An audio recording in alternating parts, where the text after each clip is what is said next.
Hello, everybody. This is Mike. Ranelle is rejoining us. I just didn't want to make you guys wait any longer, but it's good to be here. I'm back. I was gone for 2 weeks, and I know you guys missed me. I know. Here comes Ranelle. She is hopefully not going to give us echo.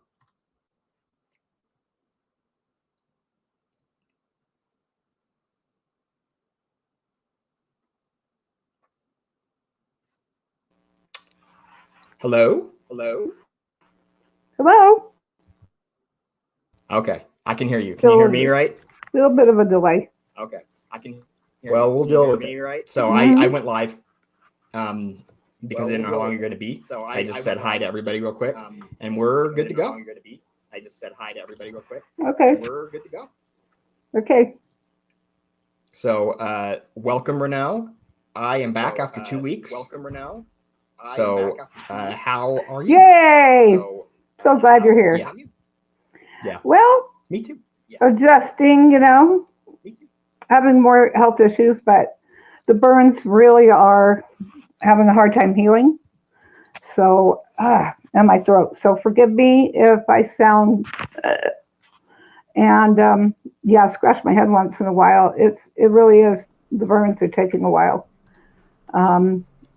The problems with entering maybe because of the fire really affected my phone and my tablet. So I keep looking for a new computer. Yeah. Good times, huh? And Yay, electronics. Hey, yeah, everyone, please subscribe. We need you to subscribe to our podcast and like. Otherwise, we won't be able to give you the content that you are asking for.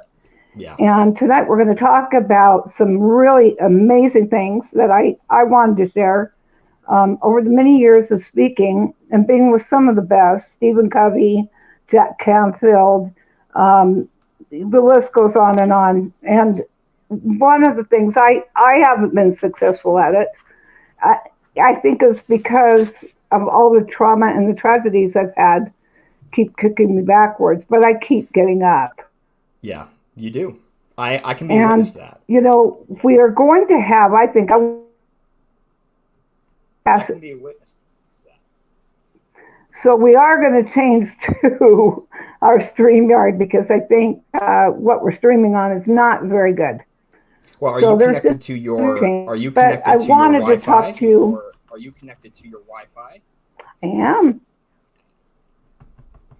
I'm fully connected.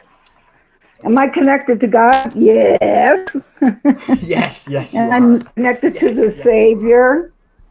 That's the interesting thing. Everybody's been talking about the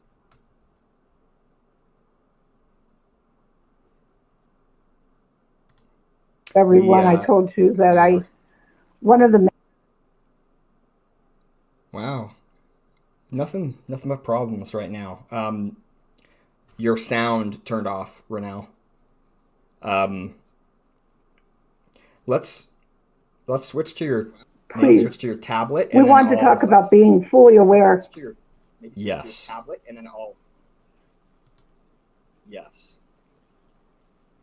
Yeah.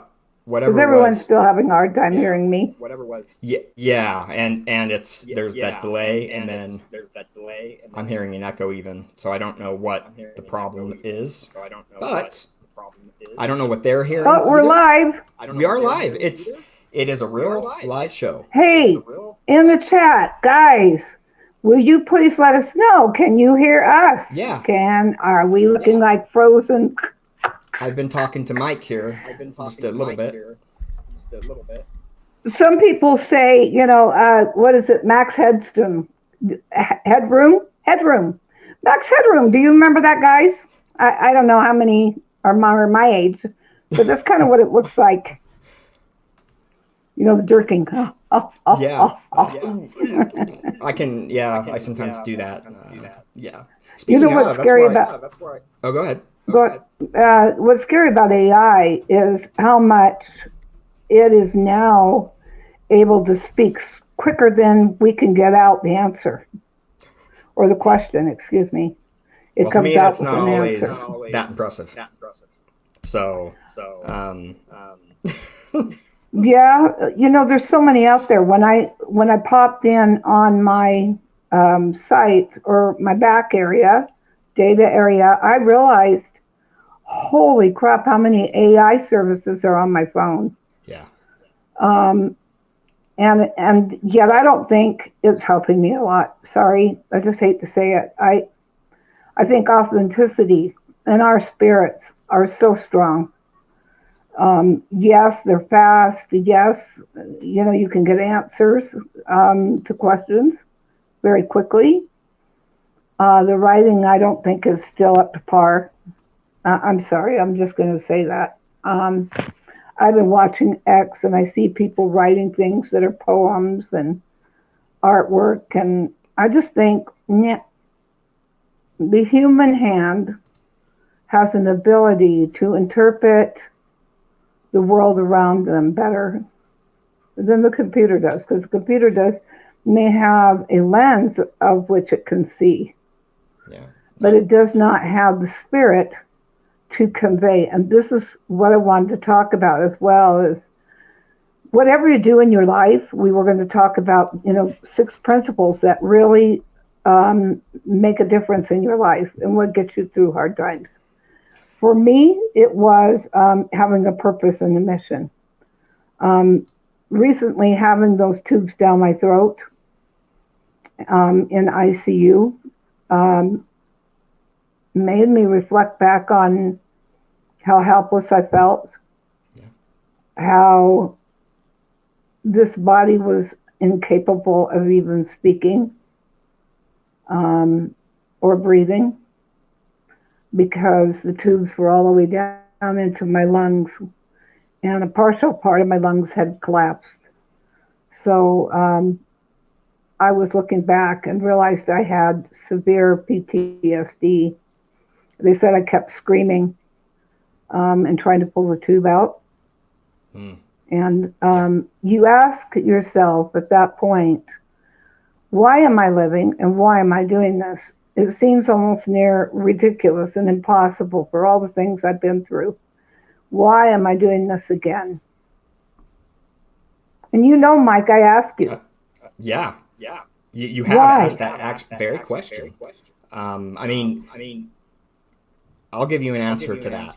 I just want to point out that our um, our title, it's more about your near death experience, right? We're going to talk about Right, that, near death experience, the IONS and group. then I put on a warning beyond the grave. So if you can take that and make sure you some of the things we talked about before, we include that. But we anyway, to answer that question,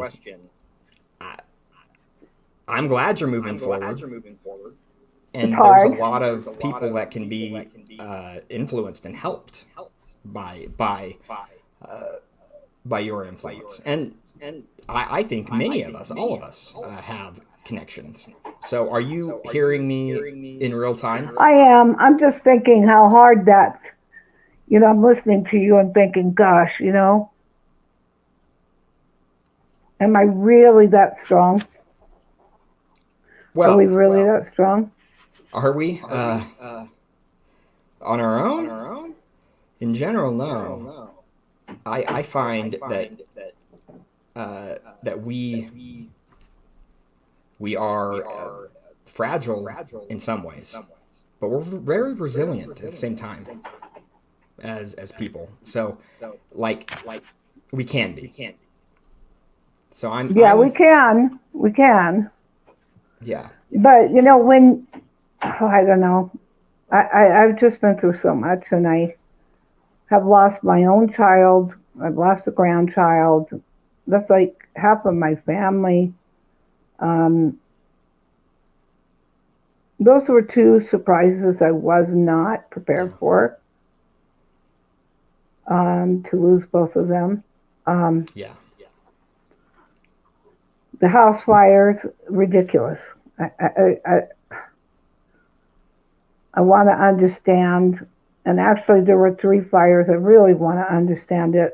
I'm not going to say I'm strong enough to know, But I do know that when I opened that door, it was okay. Every thought in my head went away. Every thought. I was alone with myself facing a door that I knew what was behind. Yeah. Because I'd already opened it once and I knew I had to get out that door. I knew what was in that studio that I was living above, and it was life or death. Yeah. That's all there was. Okay, I'm going to die, or I'm going to live through this. The odds weren't good, and I knew it. But I sure was going to give it a try. And the fact that I could feel my way out, I think I've told you this and told everybody that they saw my handprints and my knees, that I tried to get under the smoke to crawl, but it disappeared. As soon as they saw the knees and the hands, there were no more. Now, for firemen, you have to know it's called the ghost trail. When somebody dies in a fire, it leaves like a ghost, literally on the ground where the person laid. Okay. And died. It's a perfect stencil of the ground underneath and the black on top. So when they lift the body up, there's literally a ghost image. I wanted to share this too, because talking about ghost image, the kids that were held hostage up in, I can't remember, Wyoming. Do you remember that? It was long ago in the school. Oh, yeah. Yep. That was Colville? Colville, you are right. They did a movie on that. Yeah. I was the first one to go there because I was asked to go there to talk to the kids. There were one particular child that was badly burned in the burn center, and I happened to have met his family, and they asked me if I could go up and talk to the kids. So I did. And to my surprise, I thought I was going to face a lot of traumatized children because they were held hostage for so long. Yeah, they were. For anyone who didn't watch the movie, I can tell you that they sat and sang, "I'm a child of God." And when the bomb was accidentally triggered and it went off and the smoke filled the room, the kids were piling out the window. But before they did, they said, "We saw something that we will forever live with." And it's called a ghost, like I said, a ghost print. And I had the opportunity to see it because they put a wall against this ghost shadow. And the ghost shadow was the Savior. So where the Savior was standing to tell the kids it was going to be okay, Wow. just before the bomb went off, there was a ghost print. I didn't see that in the movies. They didn't even talk about it. But for these children, that was huge. They understood that Jesus Christ was real, and that his image, his countenance, his being was real, enough to leave a ghost print. Yeah. There's a little hole, and they shine a flashlight down it and turn the light on in the back so you can see it. I mean, it's black, and then you can see the image of the Savior standing there in his robes with his hands out. I did not know that. That is a good story. I mean, it's amazing. Yeah, I wanted to share that with everyone because when we had the meeting at the chapel that night and I talked about my experience, I could not even think that I could touch them in any way because they had already so deeply touched me. And I stayed with the family. I hope someday I can find them again. Is the Pope family up there in Colville, or Wyoming. And I was so amazed at the strength of these kids, their resilience, and even the kids that were slightly burned. What was shocking, and I know I'm still healing from the second-degree burn on my head. I was there only, what was it, like a week from when it happened. Okay. I don't even think it was 7 days. Soon after trauma like that. I mean. Yeah, I'm actually trying to remember. It may have been even 4 days, because I was the first person up there to really work with these kids. I was just in shock as they showed me their second-degree burns for about 4 of the kids, and it healed within 3 days. Wow. They showed me pictures to prove it. I was just like, oh, wow, because their hands were deeply swollen, and it was definitely a second-degree burn. Now, anyone who knows second-degree burns, it takes months for it to really heal. So there's something beautiful and miraculous and incredible miracles that can happen when we set ourselves on a path of a purpose and a mission that we know we came here to do. Yeah. Once we know that path and we know that we're being guided, then it's amazing the things that can be accomplished. Amazing. That was a much better way of saying what I was trying to say.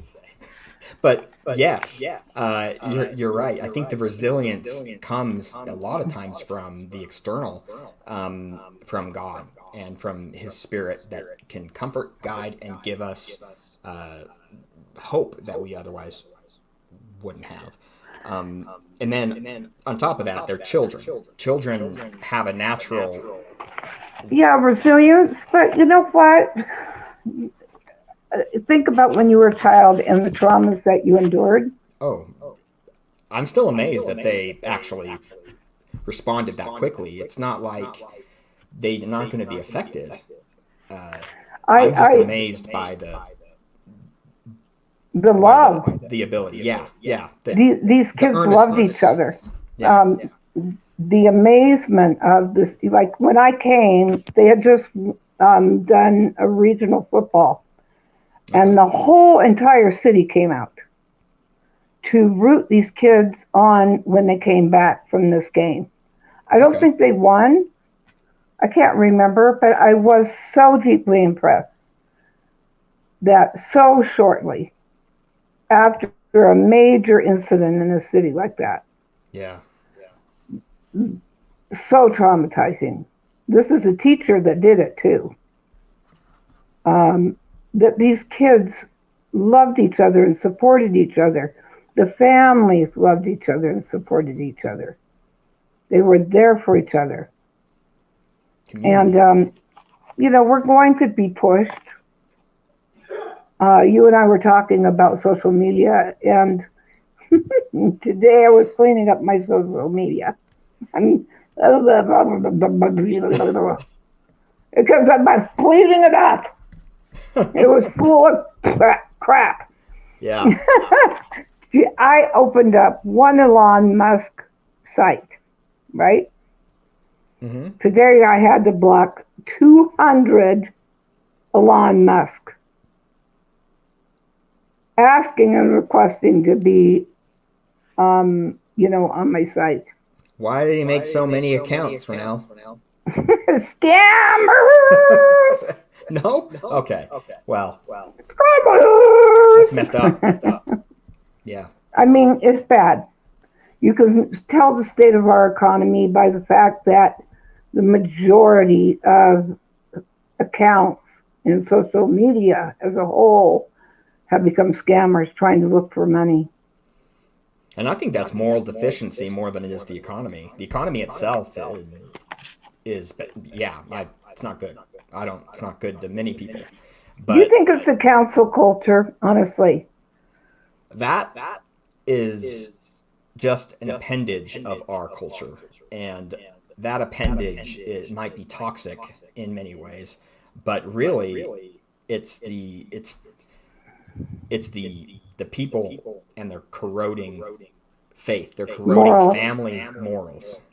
So I kind of didn't put the words right together there, but I think everyone knows what I'm talking about. I hope. I mean, I'm sure I'm not the only family that gets hit with drugs and depression and Yep. anxiety and financial hardship. I mean, I'm facing that right now. How in the world can I recover? I've got to. I have to, And why is that? because I have a mission and a purpose to do. Yes. I know God brought me back here with a message, Yep. and you know, it's when they pulled the tubes out of my throat, the first thing my daughter said, "Mom, now you have the last chapter finally to your book. It's I hope it's done." not the last chapter. Well, you know, to Maybe that of your book. book. Okay. I Yeah. just was speaking. You know, talking about facing the fire again, baptism by fire. What can I say? Yeah. Well, that'll do it. You know, I wanted to talk about cults, because that's one thing too, is a lot of scammers will pop out during this time and try to develop cults. I think that started like back in 2021 is when it started. And continue. Sorry. Oh, no, that's okay. Religious cults. Yeah. Okay. You know, that's when Epstein was, you know, found, and Yeah. we, he was arrested. And no matter what you may think of that, it was very representative of all our leaders going to that disgusting island. Yeah. There's a lot happened there that people are not aware of, that I won't even talk about here. It's so bad. Yeah. Nor do we want to get canceled. That's not where we want to go with it. Yeah, well, you're not going to get counsel, but the reason I bring all that up is because this next generation, the 30s, know about it. The 30-year-olds know about it.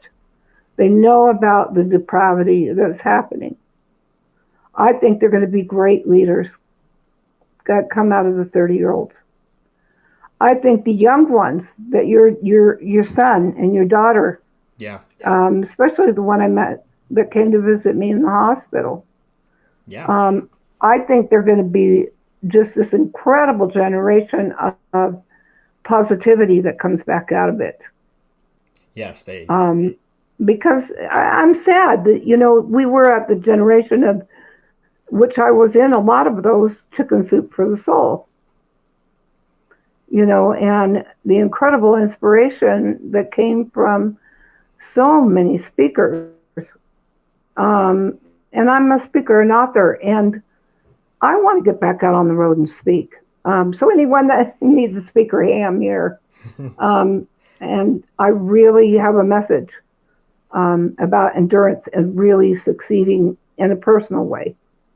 Because you could be the wealthiest person, and I have lost a friend who was very wealthy, owned a very large corporation, and she took her life. So is happiness really found in money? I think it brings you a sense of a little bit of freedom, but it brings loneliness, a lack of trust. You know, we already, when you're known and people know you, it's hard to have people constantly who are suffering and you're doing so well to keep on going. It's a very lonely place. And you get abused a lot. I'm not going to lie. People steal from the wealthy more than you think. I came from a very impoverished family. Still from the core, to be honest, too. Yeah. Yeah. Yep. Yeah. Different world now. Compared to what it was, I think everyone here would agree how I different mean, things are in gosh, the it's past, even 5 years. right. 5 years. Remember 5 years ago? Yeah. We had wonderful. My son just brought me a cookie. Ding dongs. Do you remember ding I dongs, love ding guys? dongs. Oh, What is remember this? them? Yeah, that's Oh my nice. Are you gosh! gonna Talk eat that about on this. air? I am. It's a Oh, ding dong. that's not fair. Because I'm a ding dong, my Because you're son a ding said. dong. Thank you. That's Did perfect. anyone hear that? Oh, I heard it. So I bet That's they the did too. son. That's the son that I saw that talked me into coming back. Thanks, Nate. He said, "You're welcome."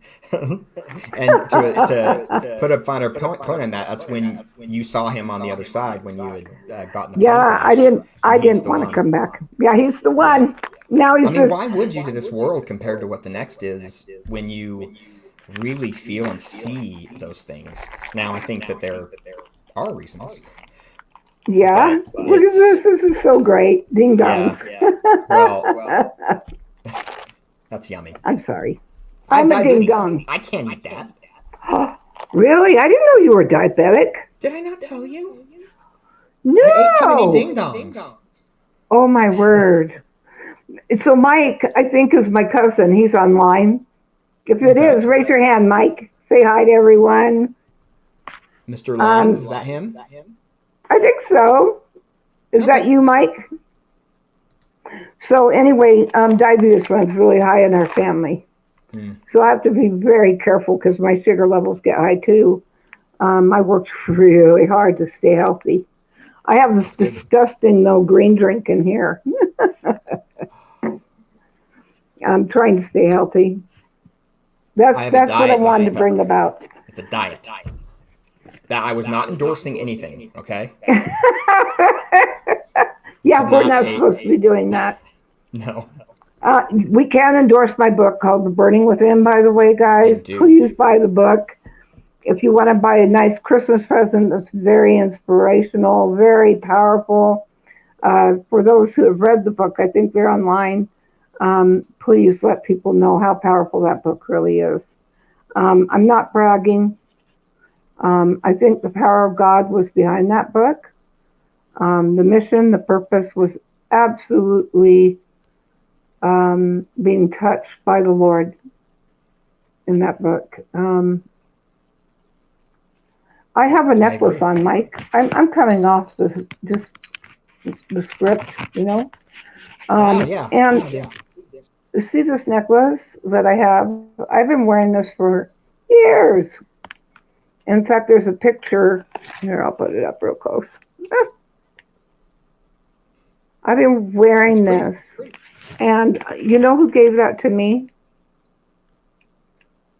I think you have to go through, people are afraid of what other people think about them. So there's some basic needs that humans need. There's three that need to be accepted, that need to be loved, and that need to be appreciated. Those are the three. Okay. Through that, we have that sense of well-being, that we're loved. But then, of course, we're always thrown out to learn that lesson that really the real true love is love. And when I say love is love, it's kind of this divinity, this divine love.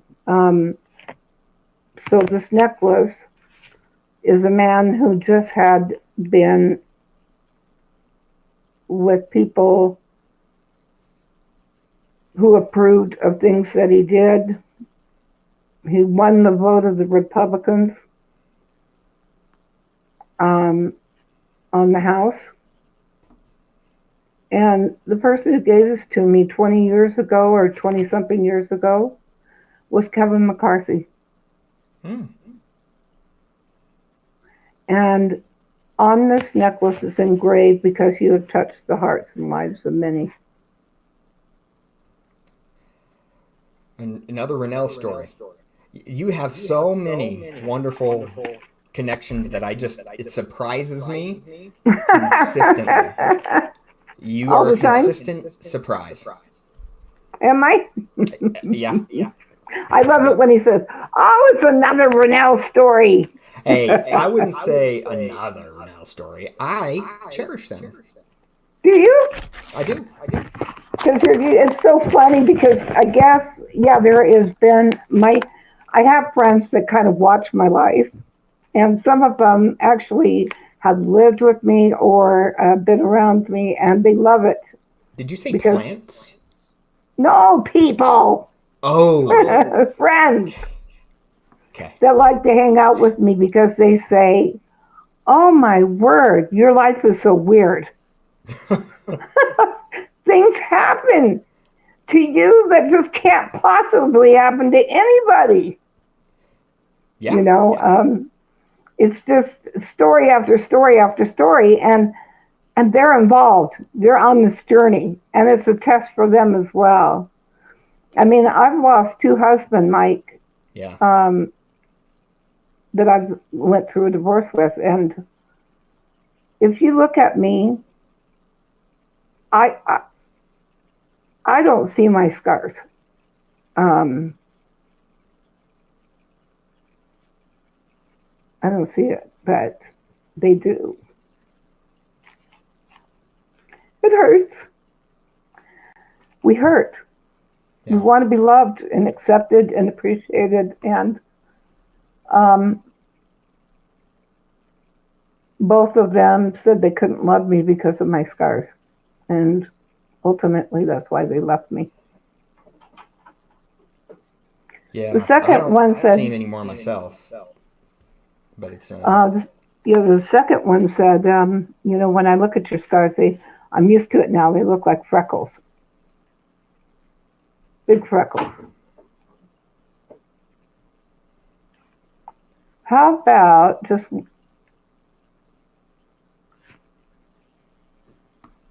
learning yeah. about this child of God? Yeah.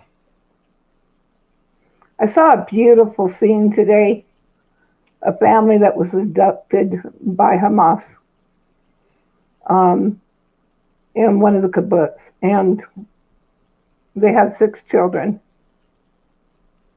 It was a Christian family. And the 18-year-old daughter,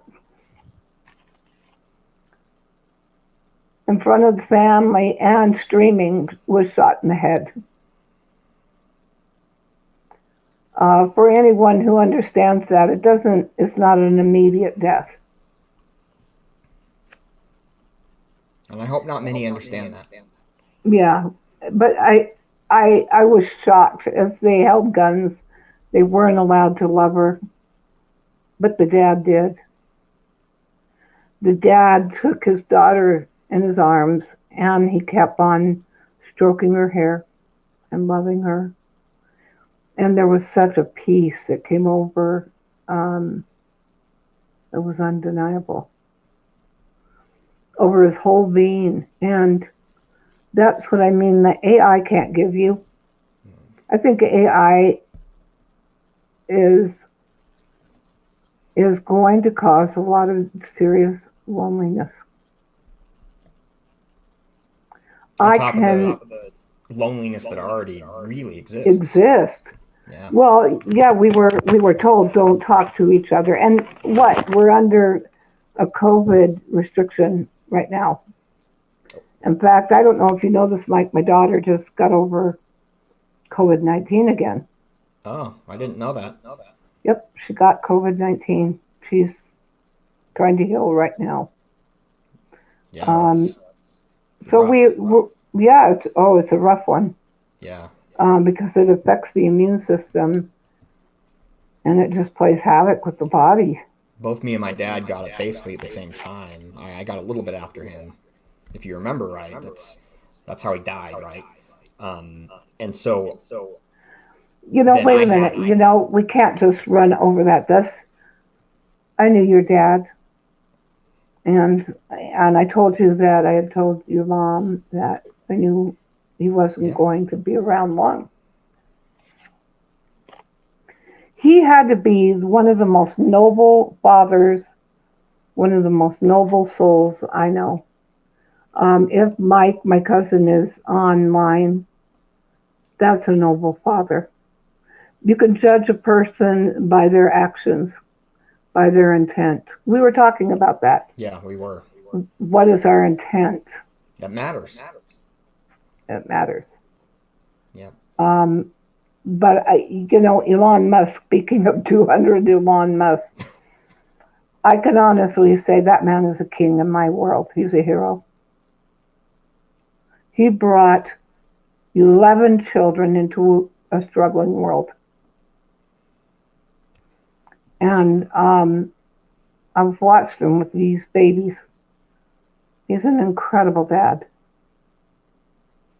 I've seen a lot of pictures of him, just being a father and loving his family.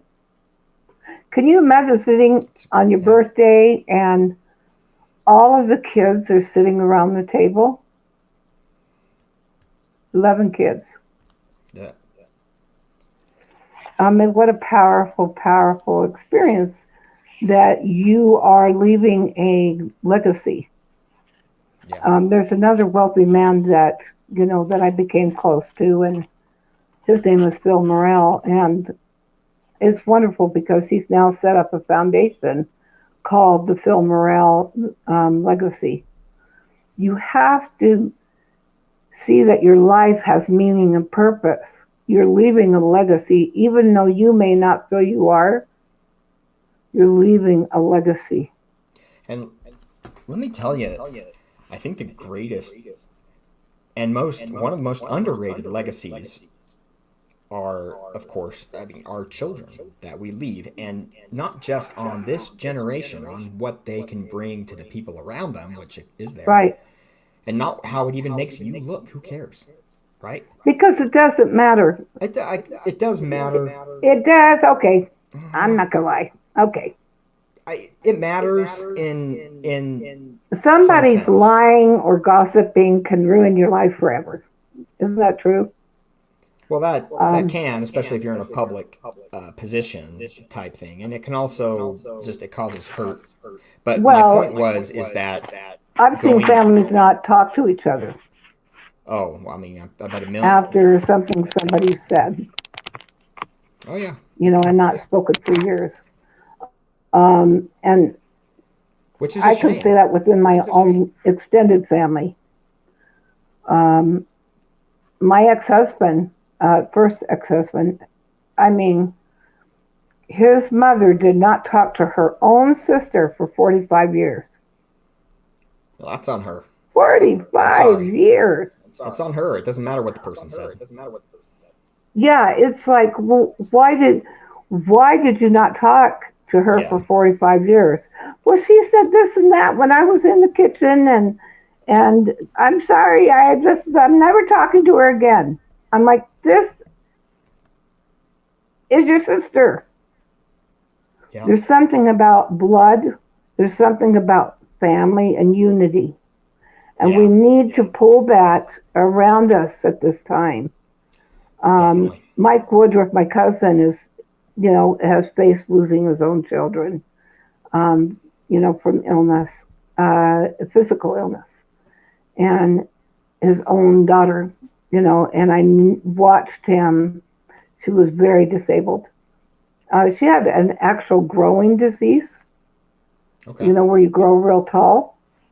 And she grew so tall that it took her life. But I watched him just become the most pristine, royal man I've ever seen. And I thought that about your dad. Yeah. He was a great man. When I did counseling with all of you, it was profound to watch that man be able to pull unity with all of you. I Yeah. could see that he was a real healing force in your family, a great power. Um, Yeah. he reminded me of my own dad, and boy, when he died, and when you told me, it it took a while for me to get over it. Me too. Sorry, I make a light of something that's so personal and so real. But it is very Whoever thought difficult. COVID would take him? I did not. He was very healthy. I mean, he had some issues with his lungs as far as like he just had a Wow. cold, or not a cold, but like an infection that happened a little while before. Oh, And that, bronchitis. yeah, it was something Or, along those lines. At least bronchitis, yeah, it caused that. I don't remember what caused it originally. But anyway, wow. yeah, the legacy that he leaves, and you're right that it is important what people think and say when it comes to your own acceptance and feeling a connection to others. It needs to be earnest, it needs to be real, right? But really, it's the legacy that we leave through our children and their children's children, and the growth that we have as we raise them, right? And it doesn't. Whoever thought that I would get this age talking about a cousin I was very close to, and I watched from a distance. He doesn't know that, but I watched him from a distance. So you're right. We leave um, our children to their children and beyond. Yep. And it's true what he said that Elon Musk said that, families aren't having kids. They can't afford it. And so because of that, the birth rate is dying. You know, kids aren't having them anymore. I can tell you that they said that the average age now for marriage is, guess what age? Isn't it like late 20s, 30? 30. That's crazy. That's the average. Okay, The average not marriage. judgment on those people, just like No, not at all. How are they yeah. supposed to meet each other? In this world, I mean, serious. How do you yeah, meet each other? They don't have the it's social. Because of COVID, we cut out social meeting and social opportunity to get to know each other. Even in the workplace, it's still residing. There's still some level of distance, yeah. Even the and people that remember what it was like, consistently growing up without the internet, because that's when things really started changing in the world. Well, largely, and then we go into the COVID restrictions and all that, and that stunted a lot of people and put people that knew what it was like into a almost a hibernation.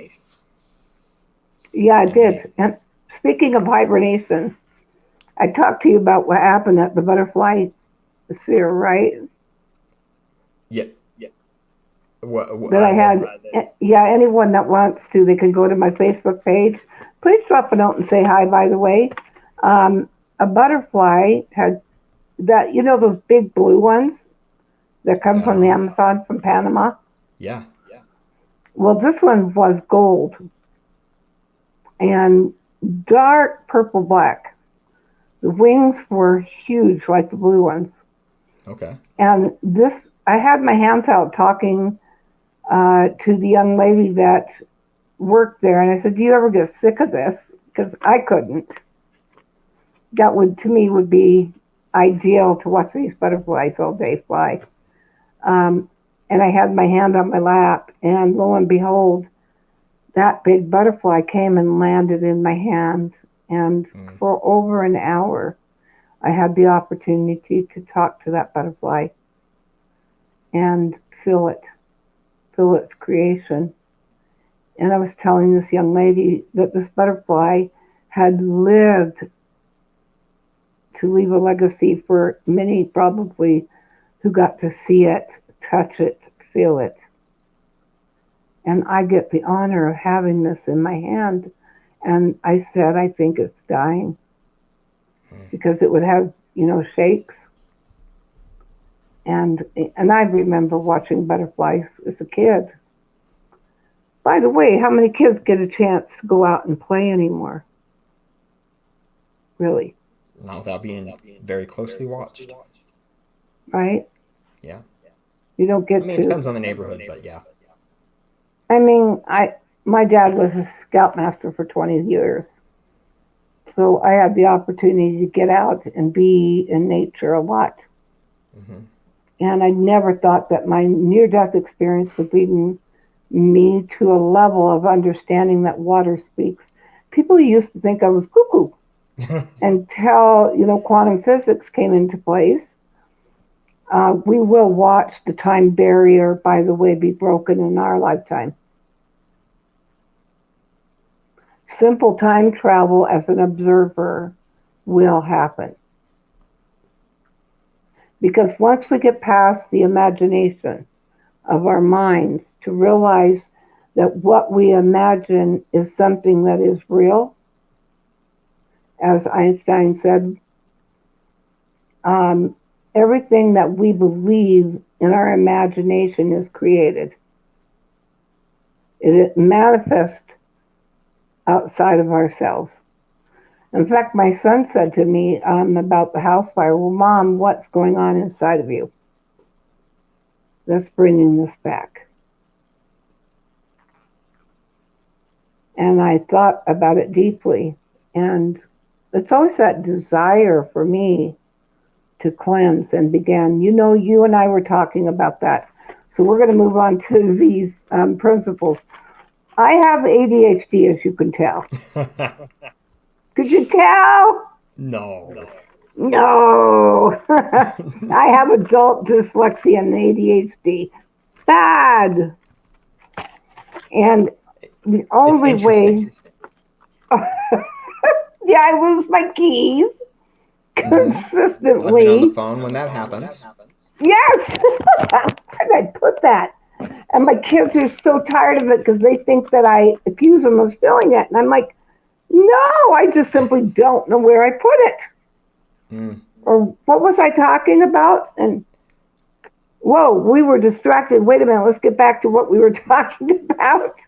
Boom. That's ADHD, bang. Yeah, that's what it is. So what I've learned, though, to kind of cope, before they got Adderall and all these other medications, and I learned something powerful that I had to do, and that's called self-discipline.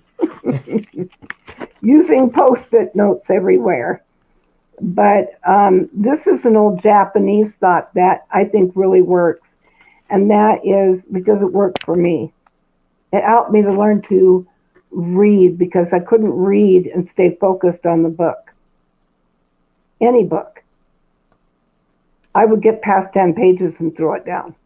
And, I'm literally, right now, I have 2 books sitting on my bed because I do read 4 books a week. 4 to 5 books a week. I love it. And that's something that the internet is taking away from us, that literal physical touch of a book in our hands. It's a beautiful thing. I personally agree. I don't think that there's so many people that are used to would agree with me. Yeah, you can read online, but it seems like people take shortcuts. Let me show you the book was sent to me. That's true. Now look how thick this book is. It's not that thick, but it's really big. But guess how much they charge for this book? I know shocked. Because you told me already. So. Yeah. Now I'm halfway through it. Yeah, I love it. It's a good book. But I love that I can pick it up and I don't have to turn my phone on. I don't have to charge it or search where it's at. I'm sorry, but when I was going to the butterfly place talking about being dyslexic and ADHD, I had to go back to learning how to do it the old way without you using Google Maps. Okay. Because my phone has been so badly affected by the fire, the insides of it, I'm waiting to try to get a phone. But in the meantime, I couldn't get to the biosphere. So it kept driving me around in circles. I'm not joking. It finally sent me back home. You didn't see And the very large dome? yeah, no, it's not that way. Have you Okay. been to the butterfly place I have yet? no, I have not. So I'm Oh, you'll sorry. be I shocked. was making You'll be shocked. fun You'll have a a hard little. time finding it. Do you know where I the d- dinosaur? Do you know Point of the Mountain? yeah. It's right there. Okay. Yeah. So I'm driving around, and all I kept seeing was the corn maze, corn maze. And so I'm driving around the corn maze, and you know how that's supposed to get you lost. I'm Yeah. doing a good job of it because I finally just said, "Screw this," It's the point and of a maze. I put the phone down, and I started driving up and asking people, "Hey, do you know where the butterfly museum is?" And people were like, shocked I was actually asking. Don't you have a phone? I mean, Yeah. seriously, that I'm sure that's what they were thinking. No, yeah. Yeah. What's the matter with you? Don't you have a map or anything? But you know what? I met a couple really great people doing that. Yeah. Um, you know, very loving and giving people. We've lost that connection. Um, to be able to just stop that emergency for a moment and say, where am I at? And staying focused. Back to the reading, what I do is I take 25 minutes of total focus to that book or online. And then I give myself 5 minutes of absolute distraction. Then I get back on that 25 minutes or 20 minutes of total focus. I find that pattern either matches with the brain waves. It's an old ancient Japanese technique, but it works. I guess there's a lot of ADHD Japanese. I don't know. If it's been around that long, it's amazing, but it works for any of you who struggle to stay focused on your mission and your purpose and why you're here. This is something that I love, is being a beginner all over again. Taking every single moment, like in that butterfly sphere, of taking that moment and being aware of your surroundings. In that moment, being a kid again. Yeah. I was lost like a child. A wonderment. Total wonderment. Yeah. Like if we treated everything that we do like we're starting all over again, like, oh my gosh, this is cool. Yeah. I don't remember. Oh, wow, this is cool. I wonder what this is. And it's even more than that. I mean, if we are looking, no, I just lost it. I just ADD'd it. Yeah, ADHD. It's that beginning of that purpose that, let's just say, I'm back. You're in the car and you're going to the gas station. Yeah. The wonderment of looking around you like you've driven the car for the first time in your life. Yeah. And I think ultimately we can become cynical, or we can be hurt and protective of ourselves.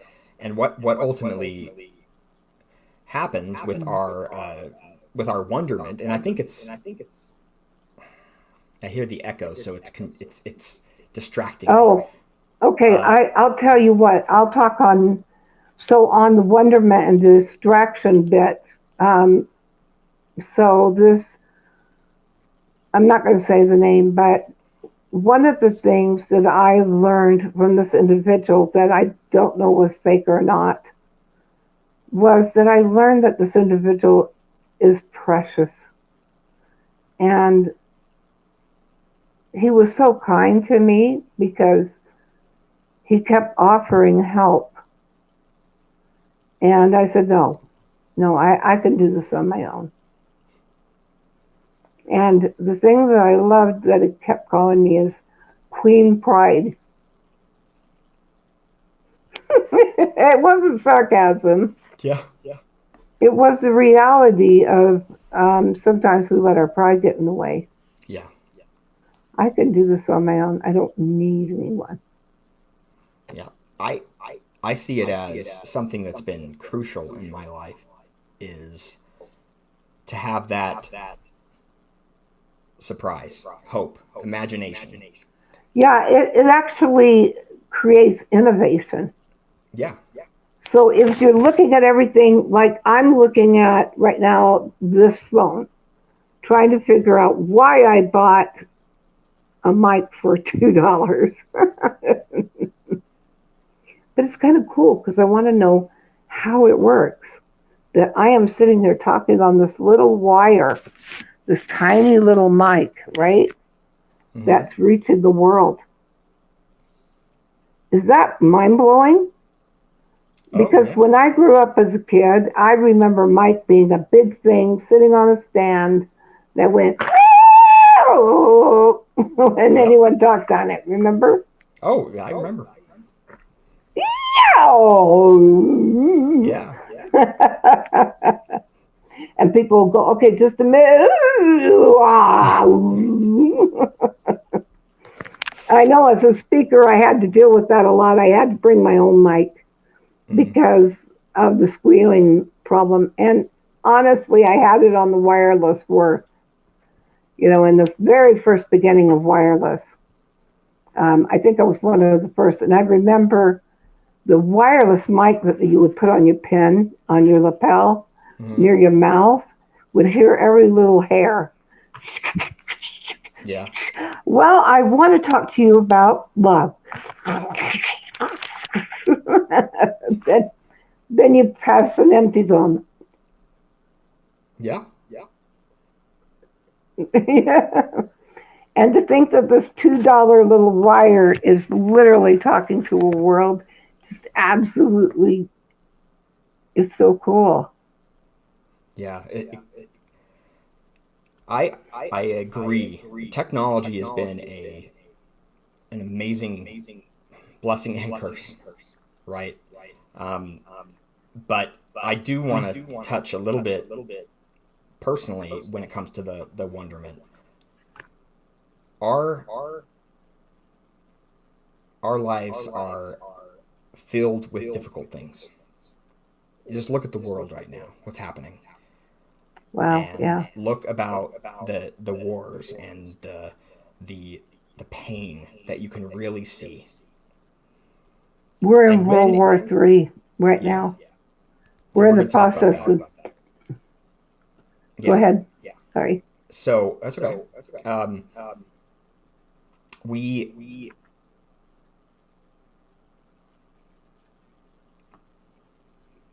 I lost it. Oh. I don't know what my problem We were is right talking now. about the war coming. Oh yeah. And the wonderment of the war. And the pain that's out there that we see and we experience in The our suffering. lives. The suffering. It's real. And I'm not going to diminish that in any way. But as individuals, if we can have, are you ways? No, I'm saying I'm agreeing. You know that waving hand on emoji? Yeah, I'm the one. I'm the one. I get it. Yeah. And so the suffering, the struggling, the trying to figure it out. The key thing, something that saved my life, and I think that's part of the reason why I'm having a hard time thinking through this. It saved my life having a sense of humor. Yeah. Going at things that are difficult, that are hard to deal with, and dealing with it not in a purely sarcastic way sometimes, but in a good-natured, fun way to experience life and just take the moments that are good and amplify those. Yeah, you and I as could best we bounce can. off some. That's what you and I do well Yeah, on a personal level. We laugh at things that we just go, wow, the irony of it all. yeah. And have fun with things. I mean, we're losing that sense of humor. Tell me if there's a good comedian out there that doesn't use the F word every few words. Yeah, I can't do that. There There's are no more some. good comedians. Yeah, Tell me if there's any. I don't see stand-up comedy anymore. Do you? I do. It's something I enjoy, but it's not been wholesome for a while. Right, right. Yeah. It's hard to find. Mm-hmm. And I starve for it because I love to laugh. Yeah. And I'm sad because this connection that I had with this individual was real. Um, and the thing that I loved is that sarcasm a little bit that didn't offend me actually drew me deep within inside of me, you know. Yeah. You and I were talking about that before the show, that humor and having fun are markers in our lives that we never forget. That Yeah. moment that you laughed so hard and who you did it with Yeah. and how it happened is forever remembered. And those moments when we see somebody we haven't seen in a while that did that to us, you know, Yeah. we began to laugh. Like one of the accounts was so fake. I knew it immediately because I I immediately addressed it because I'm going to tell you this person always looked at me and would give me a blonde joke before he said hello. He always had one ready. And I would always act put out. But that was the cute bonding moment that we always had. And that's Donnie Osmond. Thanks, Donnie. He always had those blonde jokes. Yeah. And I said, why are you telling Debbie this? Why do you have to tell me? She's blonde. He goes, oh, because I gave up on her a long time ago. Years ago, she won't allow it. And I said, oh, so I'm the target. And he says, yes, because it's fun with you. Fun. And Fun so, is important. yeah, it is. It's that bonding moment. And you're kidding. You are kidding. You're making fun of my blonde hair. Have you seen purple and pink lately? And blue? It's so bad. Oh, I'm sorry, Danielle. If my daughter's watching, I mean, she does colors all the time, pinks and purples, and I try to go, oh yeah, that's I guess, yeah, it's beautiful. It's beautiful and unique in its own way. I thought it would be a fad. No, Mike, I'm telling you, everybody goes into the shop to have a little bit of pink or blue or something put in their hair. What is that? I'm trying to understand what you're saying. What about hair? Are you serious? Oh, okay. So hair coloring. Yes. Oh, okay. Just a little the strip. Pink Okay. and purple. I had no idea what you were trying to tell me as far Are as you serious? Are you kidding? The pink and the purple blue hair that everybody's wearing. And yeah. they wear it to work.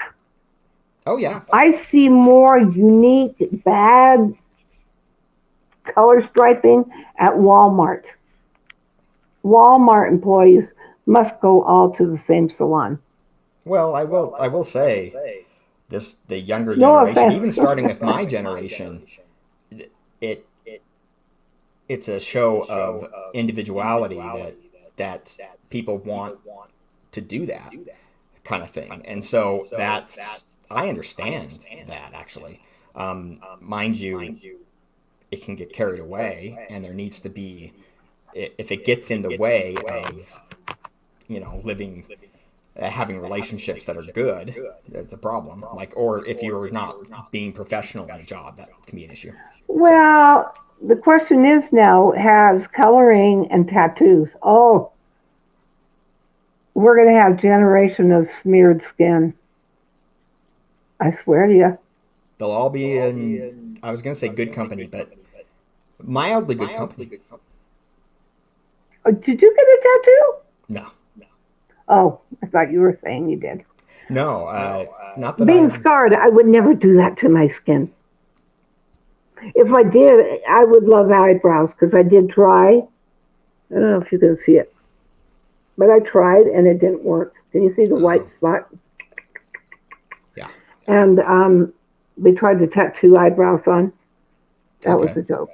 I mean, that's a little different because you're reconstructing your face, so it's a little bit different. Or trying to give it some framework, something to say. Oh, but Whoopi Goldberg doesn't have eyebrows, right? I have no idea. I've never looked at. She doesn't. She's never had them. Goldberg's eyebrows on or off. So how many? Put down in the bottom there. How many of you have tried to color your hair that color? I'd be curious. Or tattooed, and how you felt about it. While they're doing that, I'll say I did color my hair once. It was a thing. When I was a teenager, that you would get frost tips. Oh, and I remember that. It was a whole thing for years. And I looked so good. What color did you do? It was just bleached. Oh, I'm not sure it was good for my hair, but it was done. They just pulled my hair through these little, like, foil things. Cap. Oh, yeah, the foil on your head. Yeah, they're they're literally foil. And then it just, where there were these lines, you'd spike your hair a little, but. Oh, yeah, that was really in. I remember that. Yeah. My son did that. That was like, what was that, the late 90s? Late 90s, no, it could have been 90s. 2000s.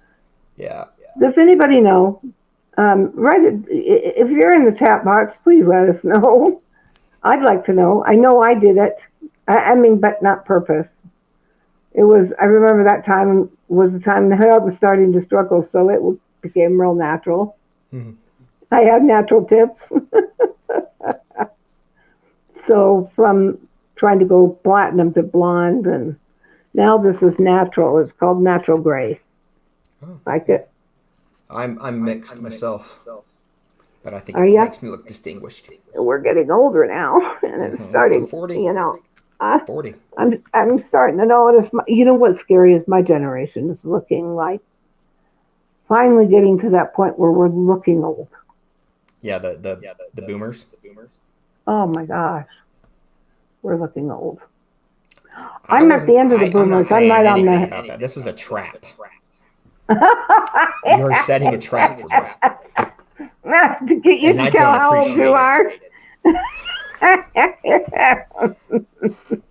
So, Mike, how old are you? I'm 40. No, don't do it. Don't do it. Are you 40? Oh, I see what you were doing now. Yeah. Got to. You did, but I don't care. Oh, you don't care about your age, so yeah. I do. I do care. I won't tell anybody. I'll let you guess. Oh. No, about my age. It's cheating again. I think I know. I think we're going to watch in our lifetime, too, that we're going to get everybody past 100, fully functional, fully healthy. That's what I think. I think there are going to be progress made to such a degree that people will be able to live that long. Let's dive into that a little bit. So if we're in the title, I put a warning from beyond the grave. Yeah, it is kind a of warning. Yeah.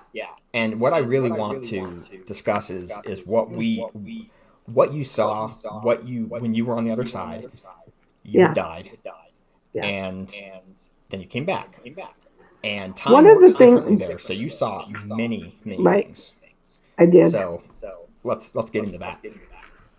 Time doesn't exist there, and when I tell people that, they just time and space is something of an earthly concept and construct, and I love so I love to tease the kids about it. It's like the Mandela effect. And people go, oh, well, that's marketing. Marketing changed it and didn't tell us. Like the monocle on Monopoly does. Is that monocle on his face or is it real or what? I But not I got distracted a little. No, I'm just kidding. It's it's real. the monocle. The little guy with the top Yeah, hat. yeah. The So this is Monopoly called Man. the Mandela effect. Yeah. Is it a monocle? No. Good. Half of the people say, and I'm sorry, but I do remember it being a monocle. There was an Ace Ventura moment in the movie where he has a monocle and he acts like the Monopoly Man. And that definitely, I don't know if that's partly where it came from, but that was a very popular thing for my generation. Well, what about the Mandela? Yeah, the Mandela effect really affected then. I don't know if so. The lady who talks about it is a physicist, Hmm. and the lady who brought about the name Mandela effect. Um, she talks about it um, as though she goes, it's a quantum reality that Okay. possibly there was a reality that some of us lived in, like a matrix. Like one thing that just really shocked me. So, do you remember that movie where the guy, cut the cornfield to put a baseball? What's the name of that movie? Yeah, Field of Dreams. Field of Dreams. Okay. If you build it, they will What come. you think that's the wording? No, actually, but uh, that's what was said after. That's a good question though. Like I would have thought that had I not vaguely remembered it wasn't that. Yeah. What it was is if you build it, he will come. That's what was said. And when he built the field at the end of the movie, that's what was so cool was people were coming from everywhere that he never expected. So they came, but the voice kept saying, if you build it, he will come. And at the very end, it was his father playing baseball with him, remember? Yeah, I just got some chills because I think I know where you're going with that for sure. Yep. So this reality of the other side is more real. And I gave cause to think about it very intensely this week. And I actually put my kids to the test. So the question is, does Pokemon have a tail or not? And if he does, what color is it? Pikachu? Pikachu, the Yeah, yellow, Pikachu. Okay, yeah, okay. Does he have a tail? And if he has a tail, what color was it? I I think yes. It's like What but color it's a was it? rabbity. I imagine in my head the rabbit little So this is stringy going to be tail. fun. My kids got in the total, I think, what was it? It took like 35-minute debate on the tail. One remembered it being brown, one remembered it being striped, one remembered it being black. I think it was yellow. Pikachu for me, yeah, see, now there was a huge part that thought it was yellow. My son kept saying, "No, Mom, I'm telling you, look it up. It's black."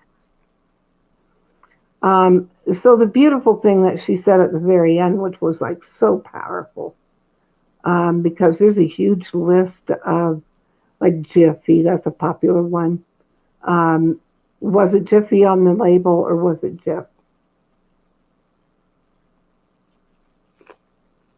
Do you remember? I remember Jif. Do you? Yeah. See, for me, I bought peanut butter for my kids all the time. And I'm sorry, but I remember it saying Jiffy. Very clearly it was Jiffy. And if I'm wrong, somebody better tell me. Because that's something that I remember distinctly. The other one is Oscar Mayer Baloney. How do you spell it? Now, I know it because I memorized the song. But there's some people who can't spell Oscar Mayer Baloney. Well, which way is it spelled? I'm not going to try and embarrass myself. Oh, remember the little kid? Oscar Mayer has a way with, yep, Bolot. What is it? ENA. So some people say NA, and some people, it's amazing how many people don't get that song. But what does he say? My baloney has a first name. It's OSCAR. Yeah, my baloney has a second name. It's, how's it spelled? Oscar MYEAER. Mers. And if you ask me why I say what?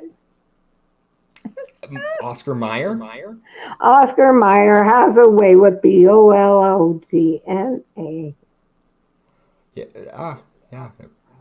Now, see, that's how I remember it, but everybody else remembers it being spelled differently. I was so young that I can remember the song a little, but yeah, I was probably a 7 or 8, 6, something in that range.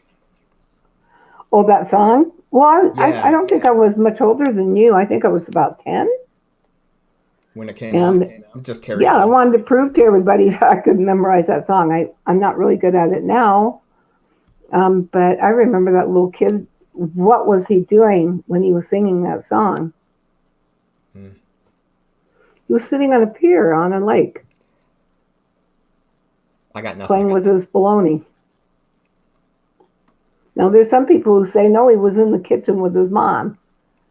So, is it possible there was more than one commercial? No, there wasn't. That's what's so mind-blowing. So the point being that I bring this up is because she said that there is a distinct difference. She did an in-depth study on it, on the Mandela effect. There was a reporter who, the reason it was Mandela, because Mandela, now I remember him dying in the prison. I remember that day. I remember it was a big thing that he was imprisoned, and he lived there for many years and finally died in prison. Really? Yeah, and then yet I remember all of a sudden he was standing there at a pulpit and he was free and people were celebrating. What the hell is that? Excuse my French. Cover that. But what was that? Wait a minute, he died, and the reporter said he distinctly says over and over again, his living was not a reality. Isn't that mind-blowing? Over and over, that reporter has stuck to his word to say, no, I saw it. He died in prison. I'm curious because I think my I remember him as being out of jail because I think he became their leader, prime minister, if that's what they're called. President, right? actually came president of South Africa. I don't remember that. I'm sorry, I don't remember that. My I remember him sister giving a served a speech mission in in front South of Africa. huge, like there's, Crowds, I remember right? him.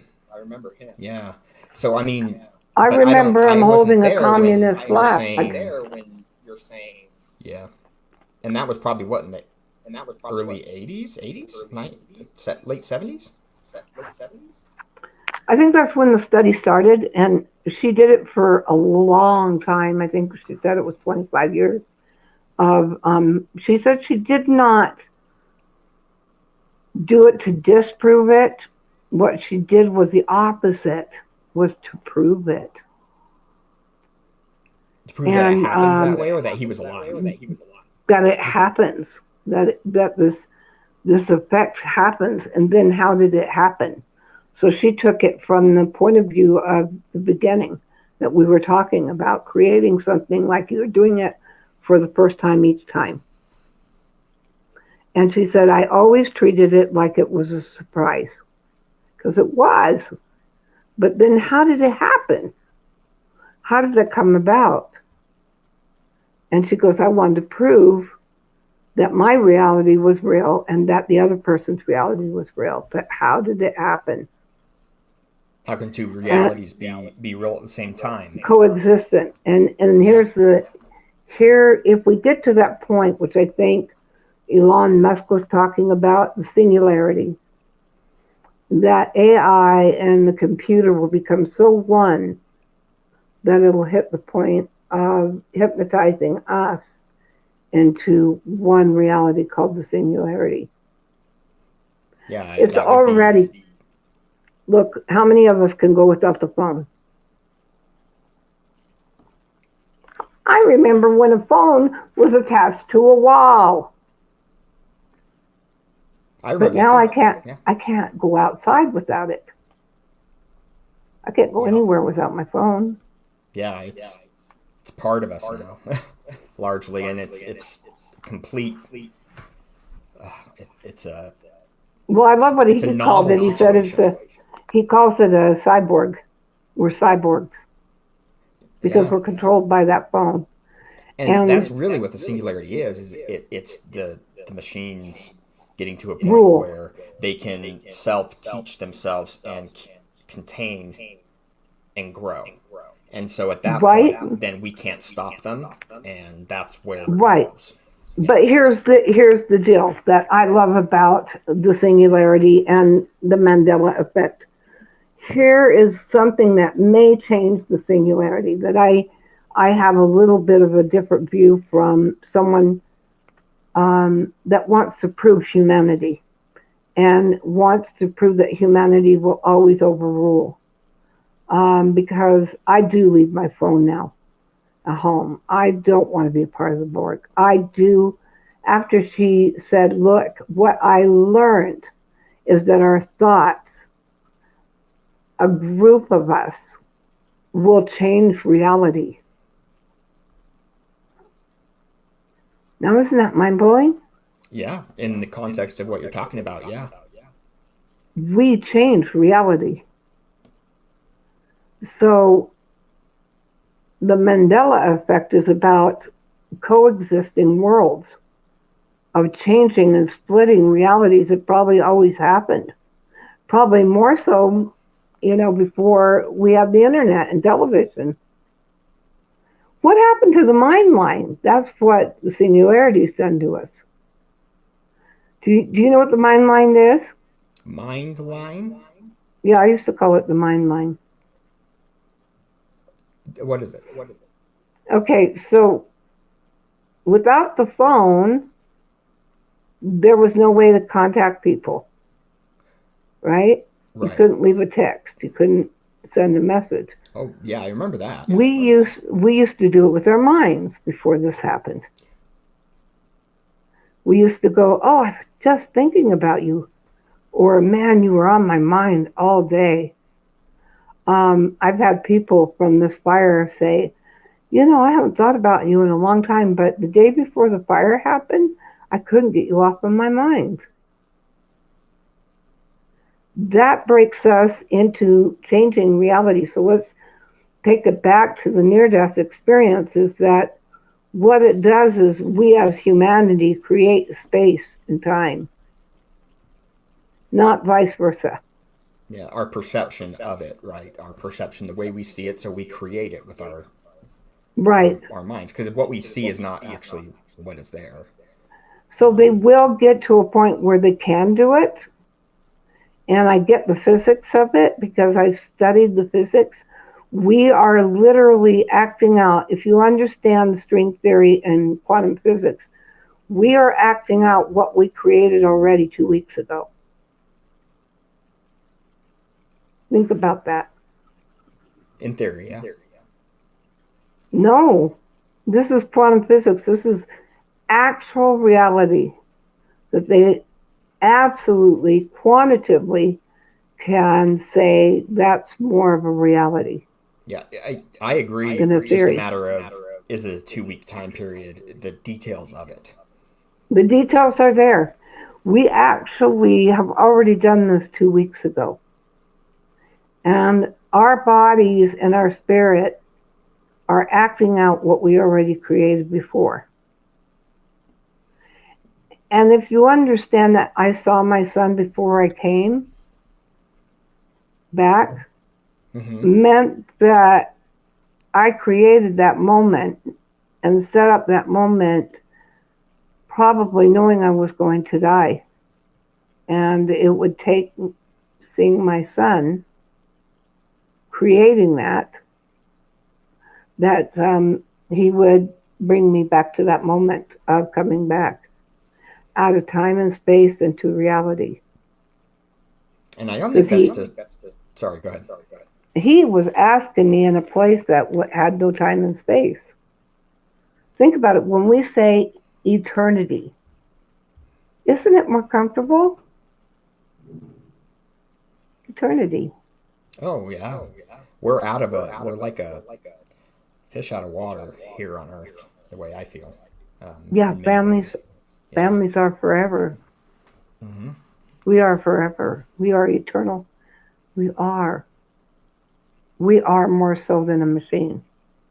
A machine will die. I'm sorry, but batteries don't last forever. My fire proves that. You leave something plugged in long enough, it will catch fire.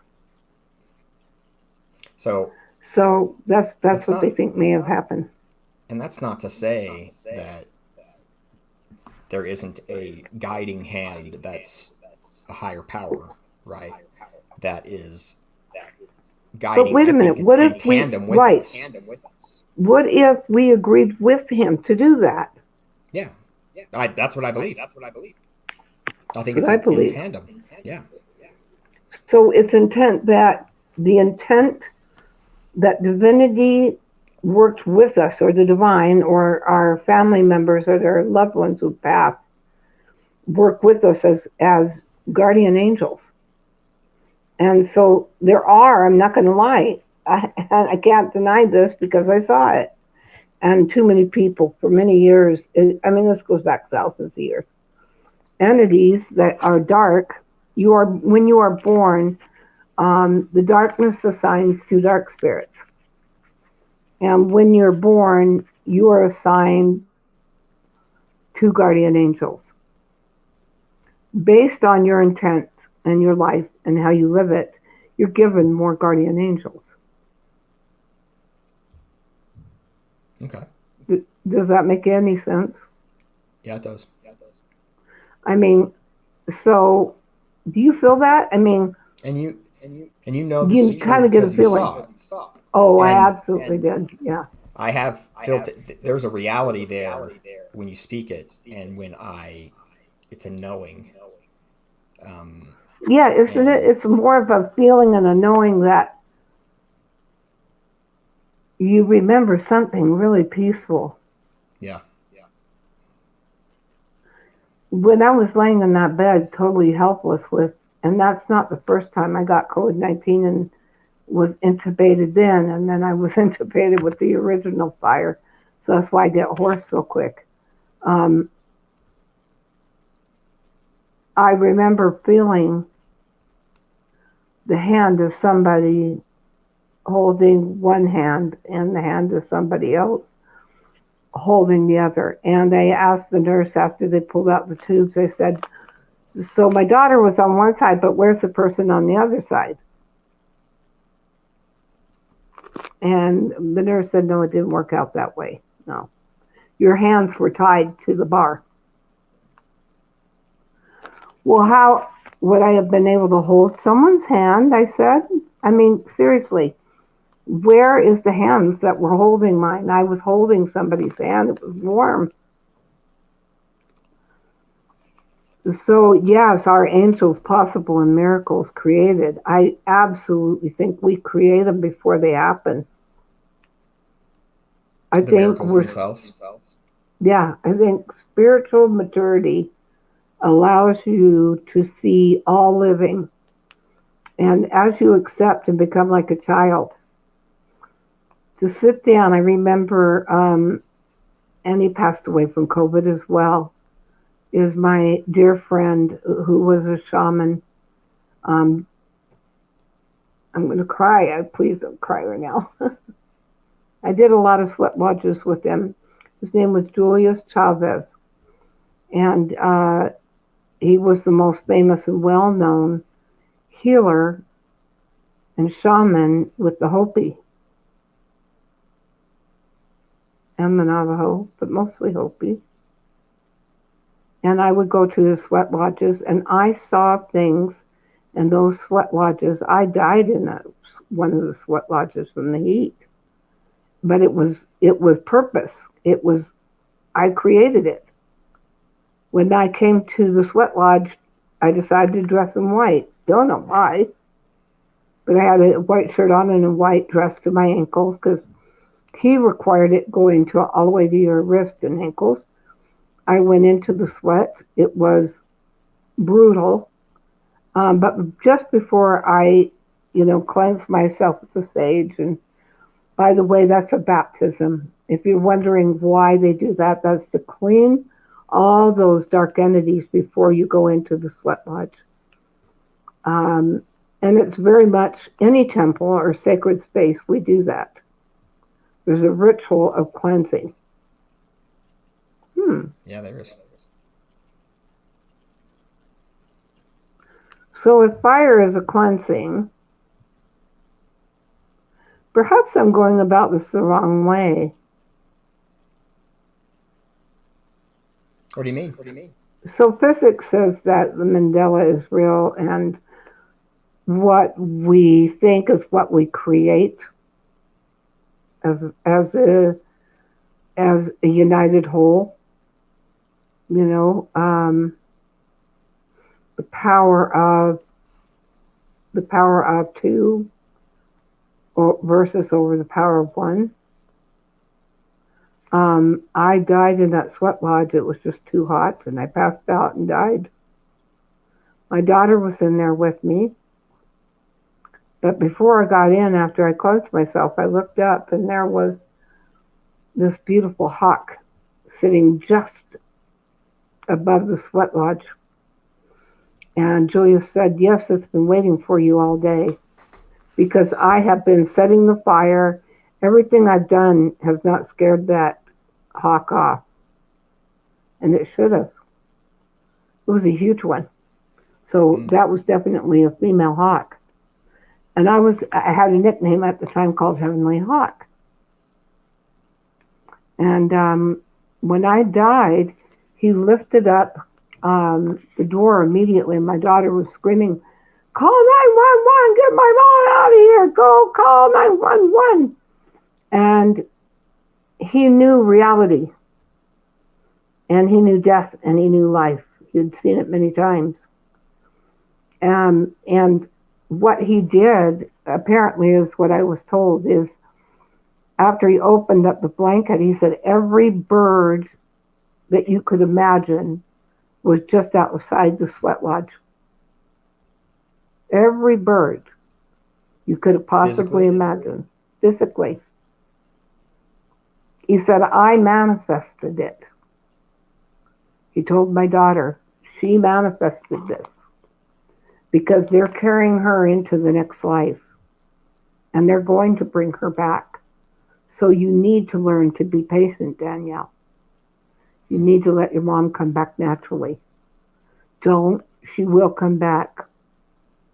Let her do what she planned to do, because I called her here because the spirit told me, her spirit told me, set up the sweat, the hawk will come, the birds will take me over, and I will come back. Don't try this at home, guys. Yeah, please don't. It's not advisable. But don't do it. But you can. I gotta take that. Wait. So we were going to do a meditation because this is a Sabbath and it's Sunday. And my gosh, what time is it? We've been going for about an hour and a half. Oh, wow. So if you still want to do the meditation, anyone on there? And then people will watch after as well. So even if they don't respond here, I know that we have yeah, that's we have true. A bunch of people is there watching anyone currently. on? Yeah. Mm-hmm. There's a group. We do? Yeah. Okay, so when I was carried over, and I distinctly remember walking with an eagle, and I was talking to somebody who was an engineer physicist, and I said, is it possible This was on the other side? that the dimension of heaven, when I died, yeah, in that sweat lodge. But the thing is that we as a religion, you and I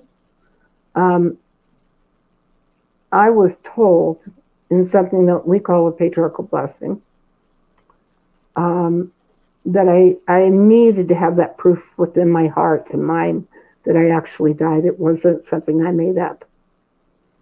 And so when I had my second patriarchal blessing, this man, so we are not in the church we belong to, which makes us so unique from any other church, period. We are totally different in this respect, is that we believe in personal revelation. We believe in personal revelation. And that's where we have to be careful with cults. We can't have other people speaking for us. And there was a tragic that everyone knows about, the Mormon Daybell trial. She was sitting next to me when she first met Chad, by the way, Lori Daybell.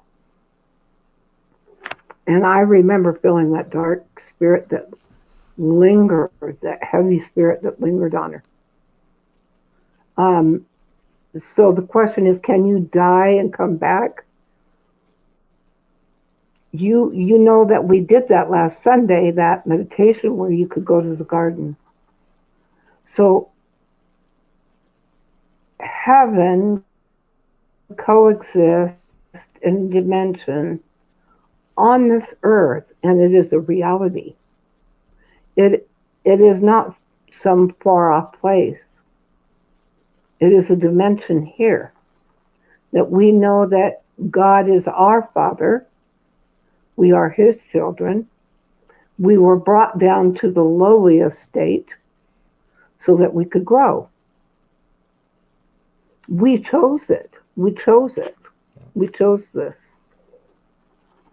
We chose in our minds to come down to this. And when we die, we take all those beautiful gifts of the inner self that we have grown and refined. I don't think there's anything more powerful than going deep within your soul and changing the aspects of the depth of who we really are. If we loved ourselves enough, we wouldn't break those moral standards that you and I talked about. A lot of that's about you understanding. Were talking, yeah. Loving. Yeah, love. Because you would love yourself enough to not let that happen. And I'm in that place right now of reality. What is it? Um, we're creating it, you and I, right now. When I first met you, I told you that I had seen you, and I knew that we were going to do this podcast together. Remember At that? least, yeah, you knew that we were going to speak together and we were going to be together in this kind of setting. Right, Yeah. right. Hmm. And I think it's going to be deeper than that. Um, and I knew it. I knew that reality. I That's the remember. gift that I was given from working so hard on the inner spirit. Now, why I choose to keep dying is probably to give hope that there is, guys, it's a reality more real than this life. That there is a place beyond this, and that we came down into a physical body. We're not going to change unless we do. Unless we have this physical, I'm squealing, this physical body to love. Because our spiritual bodies are gorgeous. I know what I look like in the spirit. If you closed your eyes and really focused quietly in deep meditation day after day, you would develop a theta state that you could close yourself. I'm serious, you could be, and I do it all the time, on a plane, on a train, in a car, at a park, in the mountains, where your mind I will do not immediately eat go. renames and ham. But Sorry. My you'll apologies. connect with a theta stage that is so Yeah. deep that it'll take you out of this world into what is real. And what is real is where all things are created. Um, that's why I said I sounded crazy after my near death when I said Julius taught me that the water sings. He took me up to watch a waterfall, and he said, "Listen, stop and listen with your spiritual ears, not your physical. They're singing to us because their purpose in every moment is created and has been to bring us joy. Yeah. And it's a choice to have joy. Man is that he what? Might have joy. And the word is, I love this because I always look at this in the contract. Oh, you may have won You might. $500. You might have won And let me, 5,000. I do need to add to that because we can look at it from our perspective, and it's very difficult to see where is the growth, why does it have to be pain, why does it have to be like this? That's a All good I question because I'm hurting right now really Yeah. bad. And I'm like, why do I have to suffer so much? Hmm. I And mean, I look at I'm, it and I see. Oh, go ahead, please. I literally have one nerve vein that is popping out of my skin so tight that it's ripping. I'm not kidding you, sores along that nerve vein that's going Yeah. up my brain, and it hurts. It oh shoot, it really hurts. I can feel it if I touch it. One big knot. It goes all the way up into the back of my head, and that I know came from the fire because I had my neck completely before that from a bicycle accident. I broke my neck in three places, had it completely fused. And I'm moving my neck when I shouldn't be able to, right? Yeah. Because I went beyond that reality of what they told me I couldn't do. I didn't accept. I simply didn't accept that reality. They still don't. But I'm concerned about what I created that may have created this nerve pain. So the question is, why do we have to suffer in pain?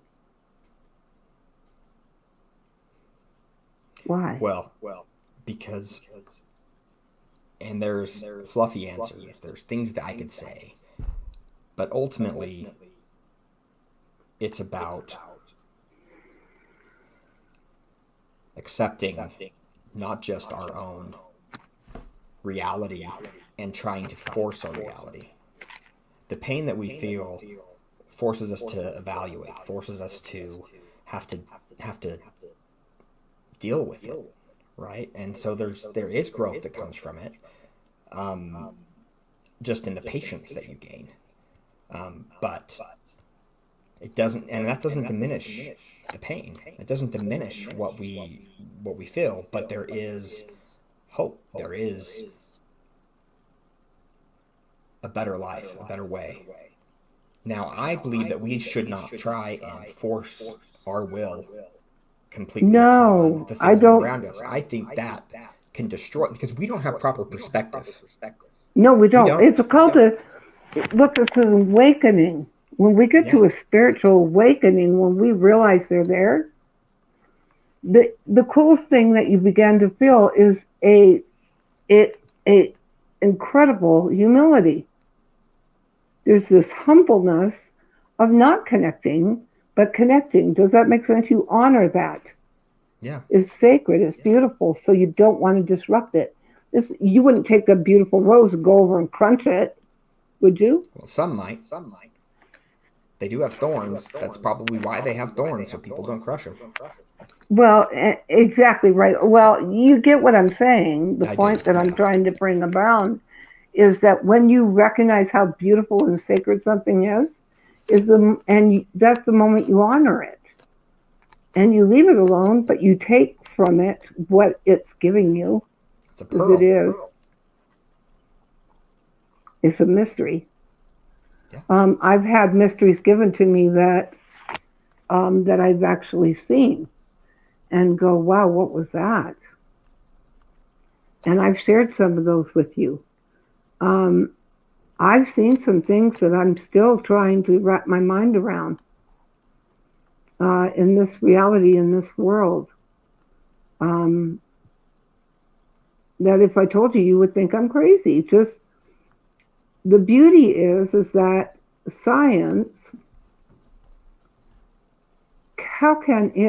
the question is, how can, with its intent, when I sent the scientists out to prove that near-death experiences were real, it wasn't to prove it, it was to confirm this beautiful thing that I held so sacred. Does that make any sense? It does. You knew that it was real. You knew that it was there. But we all question ourselves, our own sanities sometimes. And we should. Because we do not see things properly most of the time. Probably not, because our physical acceptance, our visual acceptance, our spiritual acceptance, doesn't want to accept that is real. We want to believe. What in my mind, honestly, I know they were all scammers. 200 accounts. Come on. What though, in my curiosity with him for, I guess it's been a couple months, about his understanding of space and innovation. Yeah. Things aren't perfect. I mean, Tesla wasn't perfect when it first came out. Let's get serious. It wasn't. Mm-mm. There were mistakes up the butt. But, we learn from up the butt. Yeah, that's. I'm glad you went back to it again after saying it the first time. But we learn from, those moments of those mistakes. And we go, oh, wow, well, that was cool. Well, at least we did it, right? Okay, let's make it better. And I guess my mind has been very clearly on Tesla, especially because what I saw in my near-death is there would come a point where anti-gravity would be solved. Period. And I've said that Gravity would be solved by concern. anti-gravity, is what you mean? Anti-gravity, which means that we can overcome gravity. Right, okay. And vehicles that can actually work with the magnetic sphere of the Earth that cost us nothing to move from one direction to another. Does that make any sense? It does in theory, but conceptually it's difficult to see what you I know, but haven't see, seen. isn't that what we're supposed to do to create the singularity? Is use our imagination? Yeah, but do we? The way I understand the singularity is we don't want to go down that path because yeah. So that's it. So it's a spiritual journey that has been the Safrat and the Kabbalah, the tree of life. That tree of life is us, and it's about going inside the tree of life and learning all the way down to its roots. We're living down in the roots. The fullest potential of that tree is in the leaves, our legacy, what we leave the fruit behind. that comes with it. Right, or the flowers, whatever it may be. Mickey says, if we can, we could possibly travel in time. I think that's how you're saying it, Mickey. Yes, Sorry, and I said Mike earlier. I was incorrect. It was the Mandela effect. It's Mickey, yeah. Mickey, you're absolutely right. I know Mickey. And one of the things that when early on, I'm a hypnotherapist, also certified medical hypnotherapist. And I did a session with her where she went back in time. And it's so real that we come back and go, was that real? Mike? Was that real? I did, yeah. I was in that position myself with you. So, was it real? There's been times where I look back and I'm like, really? Like, was it? I question it. But it was real. And in that moment, it definitely was. It is real. What it was real. And so what happened in that moment is time and space disappears. It no longer exists. It lives under a different principle. It lives in a world called quantum physics. It's far beyond our mortal existence, our mortal being, that's reality. So when we go inside to create, by the way, whatever we do in this life in intent and we grow is what we're going to do in the next life.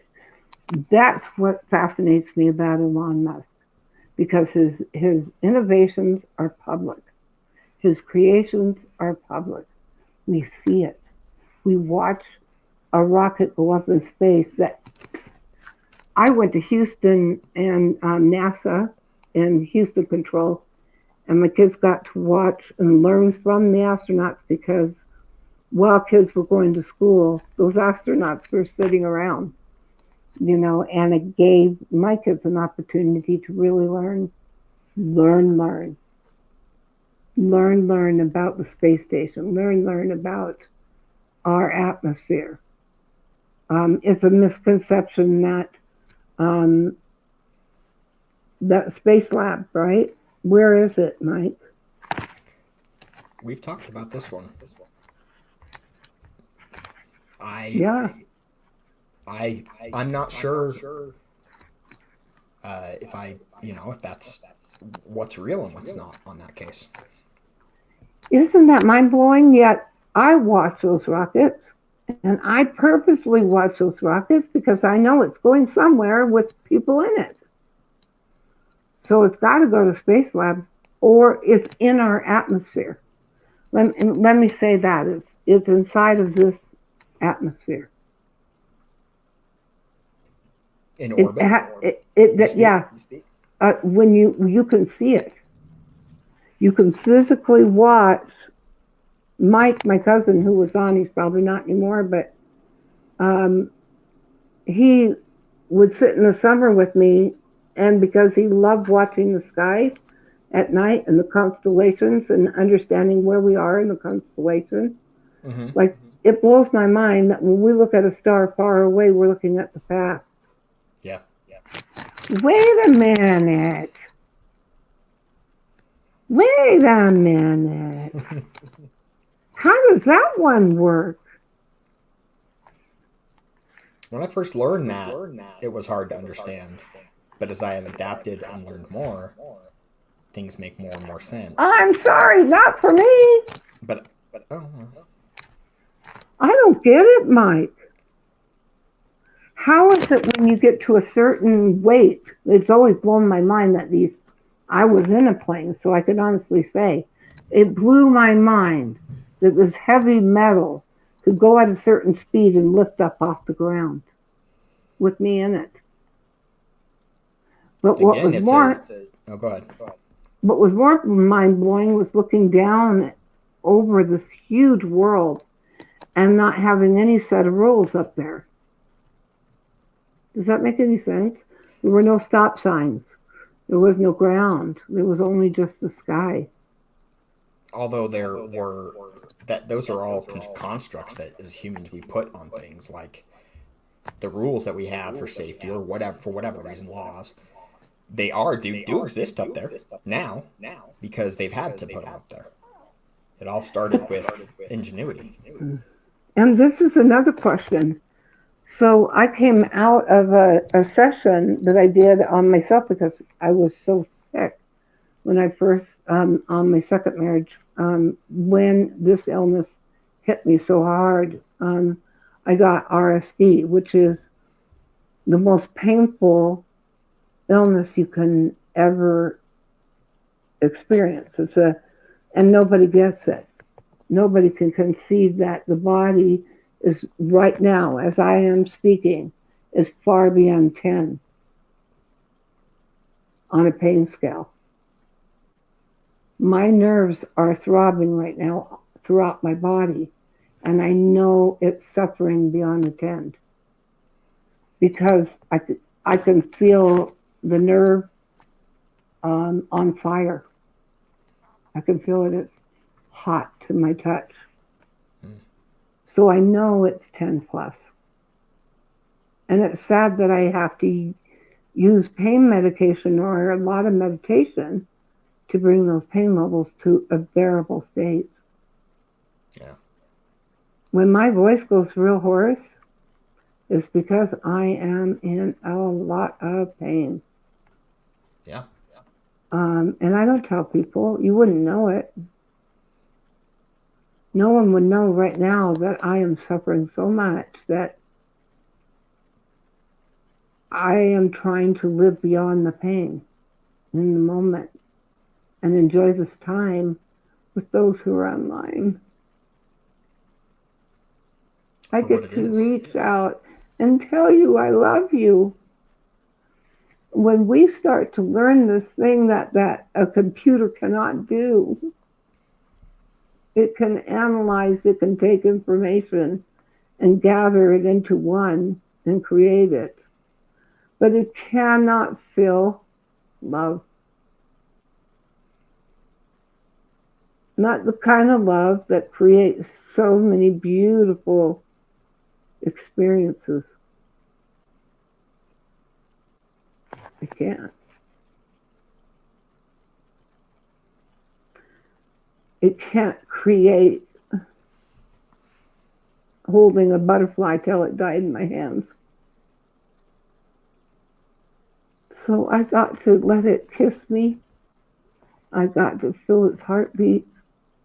I got to talk to it because I saw those little eyes. I stopped to hold and look in those little eyes. And I said, I love you, and not with my mouth, but with my whole spirit. Does that make any sense? It does, because I've experienced such moments, not in the same frequency and not they were like with my wife at moments, Oh, that love that is or with my so, kids. And then yeah, even with other, but it's usually always something that's living, right? right. So I just, or my dad, from where he resides. So Yeah. How there's beautiful is been, that? it's beautiful. He's there with you every day. Here's the rule of heaven. When you think of that person and call them out by name with loving intent, they'll come. Yeah. But the question is, and I've had this happen where I've wanted my father, the father in this life who gave birth to me. I was so close to my dad, like you are, and have that special connection with your dad. Yeah. I saw that, Mike. Yeah. Each one of your brothers had this special connection with them, but yours was different. It was a spiritual connection.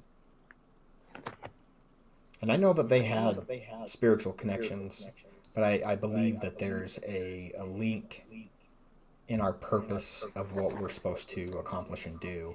Um, See, and I I just felt say my in this father go life, but by. that's that's wonderful.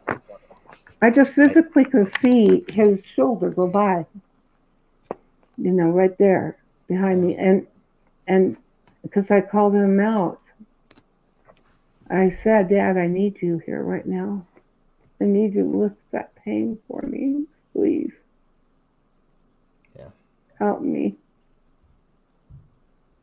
Let Heavenly Father bless your hands to bless my shoulder, that nerve.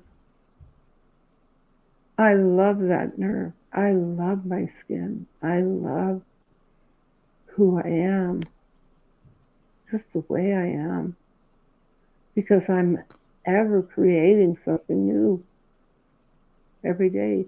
With this body, Mike, Yeah. it's a challenge, but I am pain. I'm learning to create something new with it.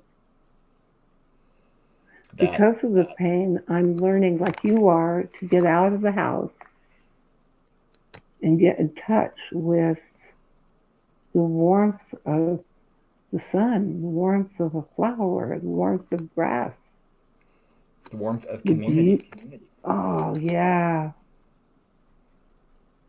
the beauty of giving them water. Oh my word! I watched a lady in India who you put a nose plug on, and she holds you in water, like when you were in the amniotic fluid, right? Okay. So you can totally let go. And the pool that she's in is in salt water. And it's such a beautiful dance that when you finally let go, she talks about how the body, no matter what size it is, feels weightless, like it's a feather. And she can literally take that body and wrap it around her under the water and move it and roll it in such a way you're like, ah, no, that's too long. Come up, come up, come up. But the beauty of watching that soul, that person, move and letting go so much that that person's not is letting go and becoming one with that water. That she can cleanse all of the negativity that has been attached to these bodies, Hmm.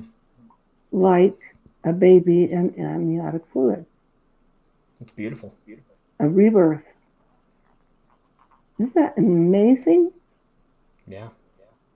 And I don't know if anyone's done a float tank. Have you ever done that, Mike? I have not. Oh, go do it. Do it at least once. I will plan on Um, that. it takes meditation practice. Once you start, being really good at meditation, I would suggest wherever your body hurts, it's because the Epsom salt is working on it. So when I go in, my neck hurts every single time. So I take a little blow up and I put it around my neck, and it literally takes you to a place in the nothingness. Okay. Because there's no light. It's a total absence of light. Yeah. And there's so much. I think it was 5 tons of salt in the water that your body. Yeah, isn't that a lot? Yeah. So I couldn't figure it out when I was in the float tank the first time because I thought I was trying to hold my head up, right? Like you do floating in the water. Mm-hmm. But that wasn't it at all because it's so salty. No matter what you do, you're floating. Yeah. And no matter what you do, you're not going to go face down in the water. You're just not. So the beauty is when you finally let go in the silence and the absence of anything. So that's what the float tank does, is it takes the absence of allowing you to be like as though you were floating and not having to struggle. It was, I mean, there's nothing like absence of light to let you focus on light, right? So when you see the stars, it's mostly black, but your eye comes right to those stars, right to that star, right to that light, because light will pull you to it, or at least your eyes and what you see. And I think spiritually as well. So, I agree with you. I remember when I was driving through Wyoming in a motorhome, and the stars, I don't know if any of you have had this experience. I'm sure you have, Mike, because you're in an area that there is nothing but that beautiful sky and those stars. Mm-hmm. For me, that was new because I grew up in Los Angeles where you don't see the stars. There are no stars. Yeah, they don't exist anymore in a lot of the world. There is nothing. I grew up with everybody talking about the sun and talking about stars, but I never saw them. You know, because good thing you didn't see the sun. Smog? No, sun. The sun, because right. Well, when the smog is so thick, it's like fog. You don't see it, and California has a way where I lived where it was fog or smog.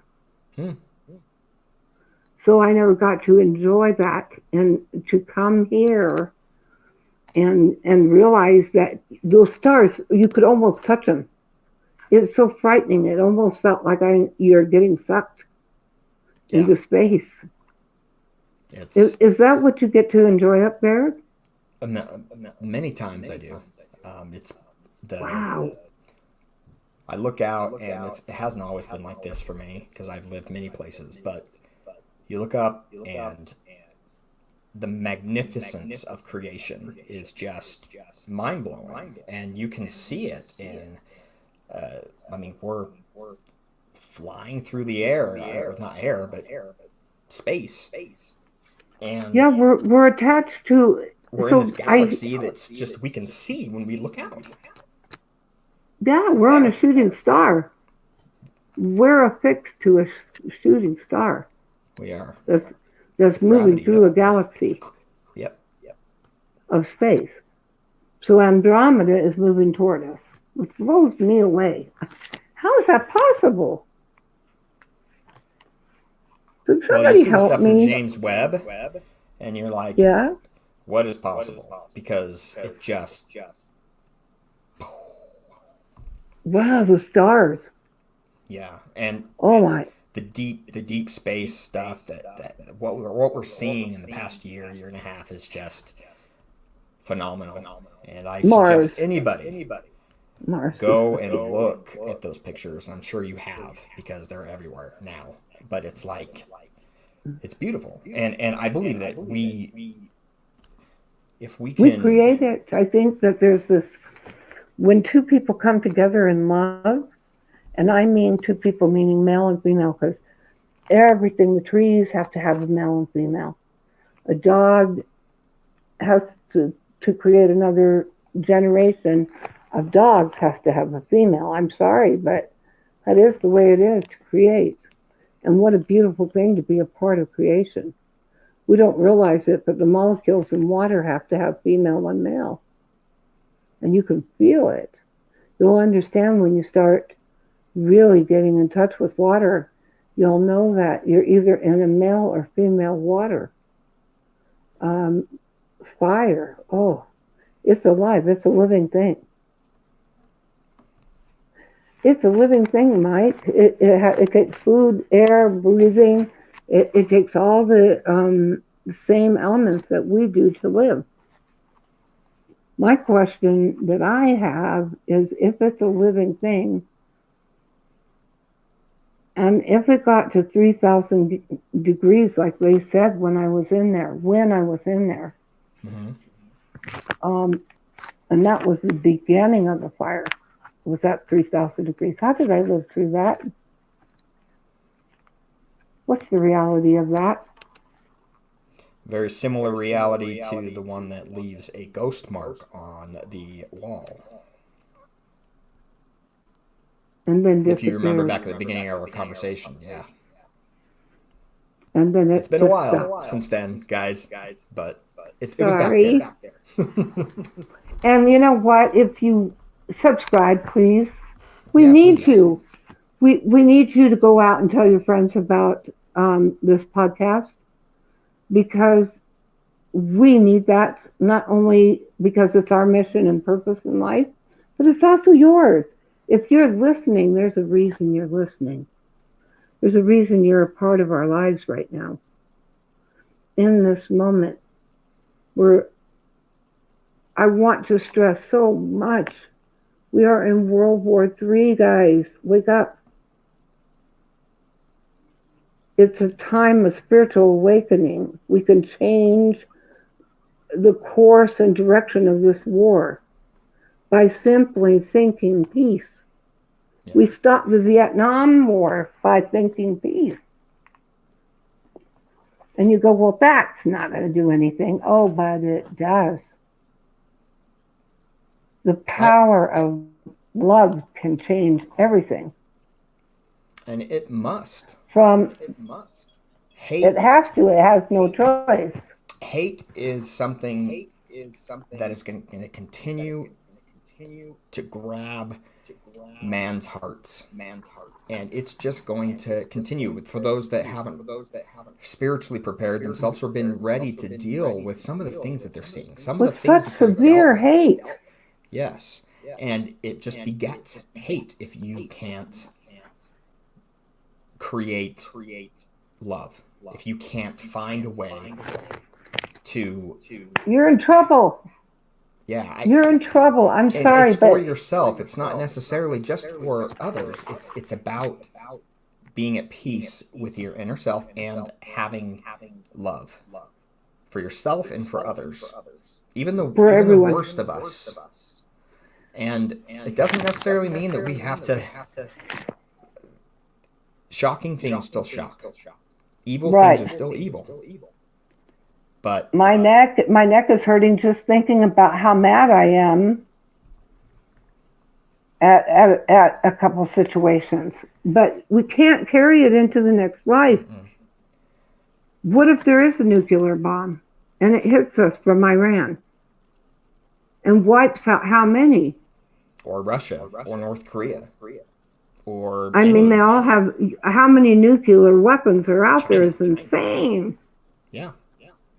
China's increasing their arsenal.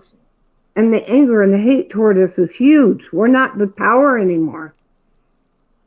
We're not the America that was the once known power. Or Americana. Yeah. I mean, in reality, we picked a president who was senile. Come on, guys. Why did we do that? Well, people might argue that it was the other guy. It doesn't matter. I know it. Don't get me wrong. That's the thing. It's not. Yeah. Here's what I'm saying about even politically. Yeah. Our minds and our spirit deeply chose that president we have now because of apathy. Period. We chose apathy. As a collective. It's the thing. When you realize only 6% of people go out to vote. In Africa, it's 100%. How Where'd you is get it the that we're 6% number? Oh, it's so I ran for Senate, and they have what do they call it? Pollsters whose only job it is to take polls. Right. And so the pollster gives you an ability to know what your chances are. Yeah. What the odds are, what is the numbers, the core numbers, the real numbers. 6% is a real number of most elections. Historically speaking. Yep. Right? We have become so apathetic, we don't care. It's a choice of bad to bad, so why try? We don't realize that we have that power to change it. At the same time, power. They have us. They have it. What they do is they cause us and create a. You said it. What was it called? Situational. It was a friend of mine. Situational trauma. So when, let's say, New York, all those Islamic groups that were in the thousands marching for Hamas. Well, Palestine. People will say. Come on, it's one and the same. Let's not go there. Let's not go there.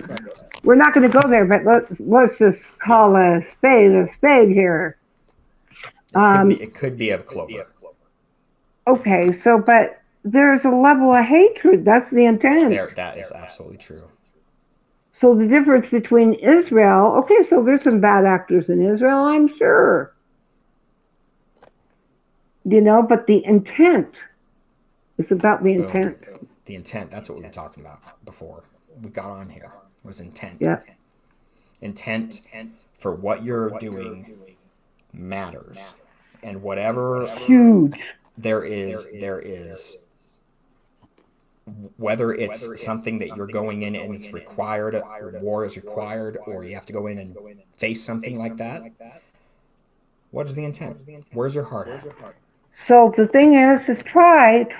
Okay, so here's something I learned on the other side that was so important. They said before the war happens, or during the war, connect with people. Look in their eyes for more than 3 seconds and connect with their spirit. Because it's not an accident. If you do that, you will find out that it wasn't accidental. That was completely more than that. Looking into each other's eyes, you mean? Yeah. Like that moment? That moment when you look into someone's eyes. It's not an accident. It's not an accident. It's a choice. And they told me, or they taught me, that was a spiritual connection we chose before this life, to meet with that person and to give them that 3 seconds of, I love you. And then you smile. And they remember. Yeah. If a terrorist did that, how different things would be, right? If they could let go of that hate. Yeah. There are truly evil acts that happen. So why does bombing the heck out of them, I want to use another word, like we were talking about during this whole time, is why do we have to be compelled to do a good thing? So we choose to come down to this body, compelled by situations around us and the way of which we have practiced in our spirits to handle and make all the difference in the world of its outcome. It's eternal outcome, not mortal outcome, because every moment is eternal. And understand that when, sorry, go ahead, please. No, it's just that it's so frustrating at times for me to say, stop and love that person you're with. Yeah. Take that moment and love them. Take 3 seconds and say, I love you. See them for who Really love you. they were and are. Time is... And will be.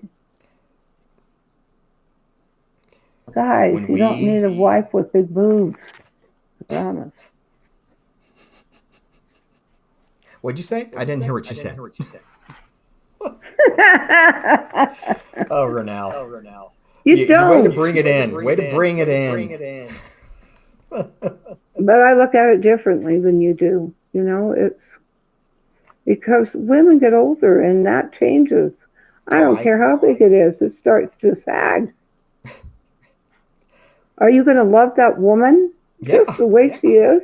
Yeah, I know. Are you going to? I'm sorry, but we're in a generation where it's like, okay, go lay down, get a surgeon to cut your body up to lift that boob. When I went in to go see what a boob was, because it pulls you cut out a little bit, you got fuzzy. Vein so hard. You got talking about boobs, and it's just like, ooh. And I'm a double B. You cut out a little bit, you got fuzzy. Good. Maybe I'm not supposed to. Yeah, I think you just got censored. censored. Maybe so. Maybe with algorithms.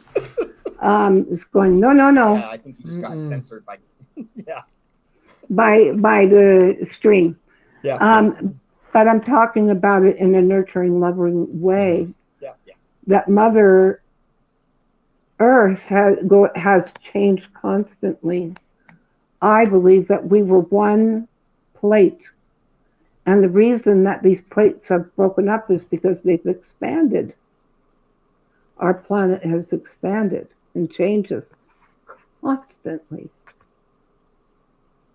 And the land changes constantly because of our minds and our hearts and our souls change it, Mike.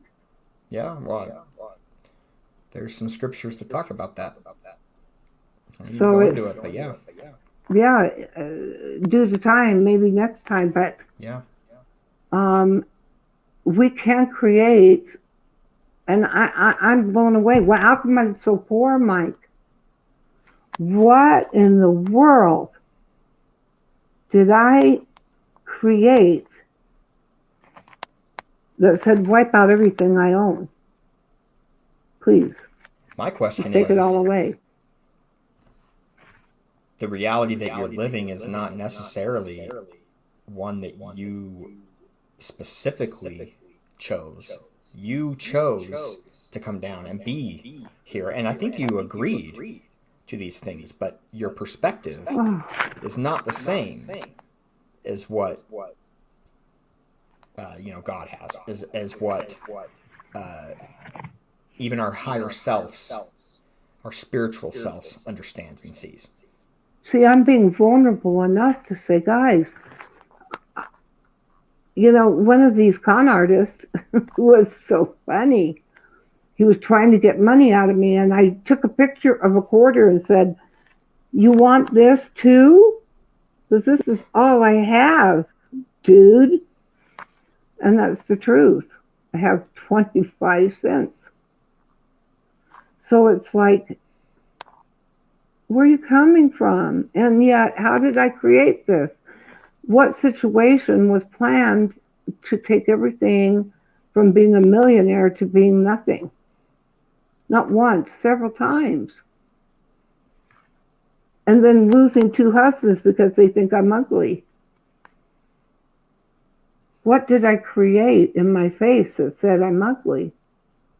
Well, I do not believe that it's only our perspective that makes these choices. I think that there's a whole billions of people here that can affect things. It's not just us. We are affected by how other people see reality. Look at the wars. Look at what's happening in the Middle East.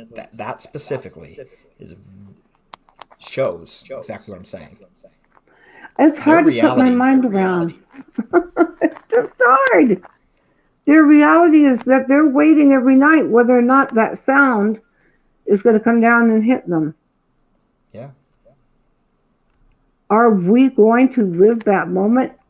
That's a huge possibility. And we're asleep. So tonight, let's go to, I'm going to do a meditation. You're still going to move forward with meditation?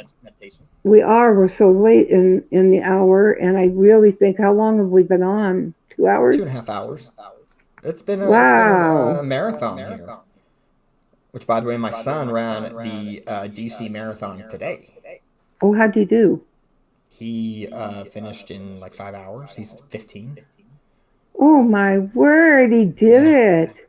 Oh, see, that to me, in my mind, blows me away that a human can run that long. Yeah. Holy, he must be hurting. I walked down the block. Mike, did you walk down to where the strip said start and end the strip where start is? Well, you mean my the sidewalk in front of my house? Oh yeah, is that what it was? That far. Oh my gosh! Are you telling me that the running went right in front of you? Well, no, you mean DC? No, that was completely separate. He's in DC. I'm I know that. So time and space. I don't know what you're talking about here, but there you know. So you sat and watched him.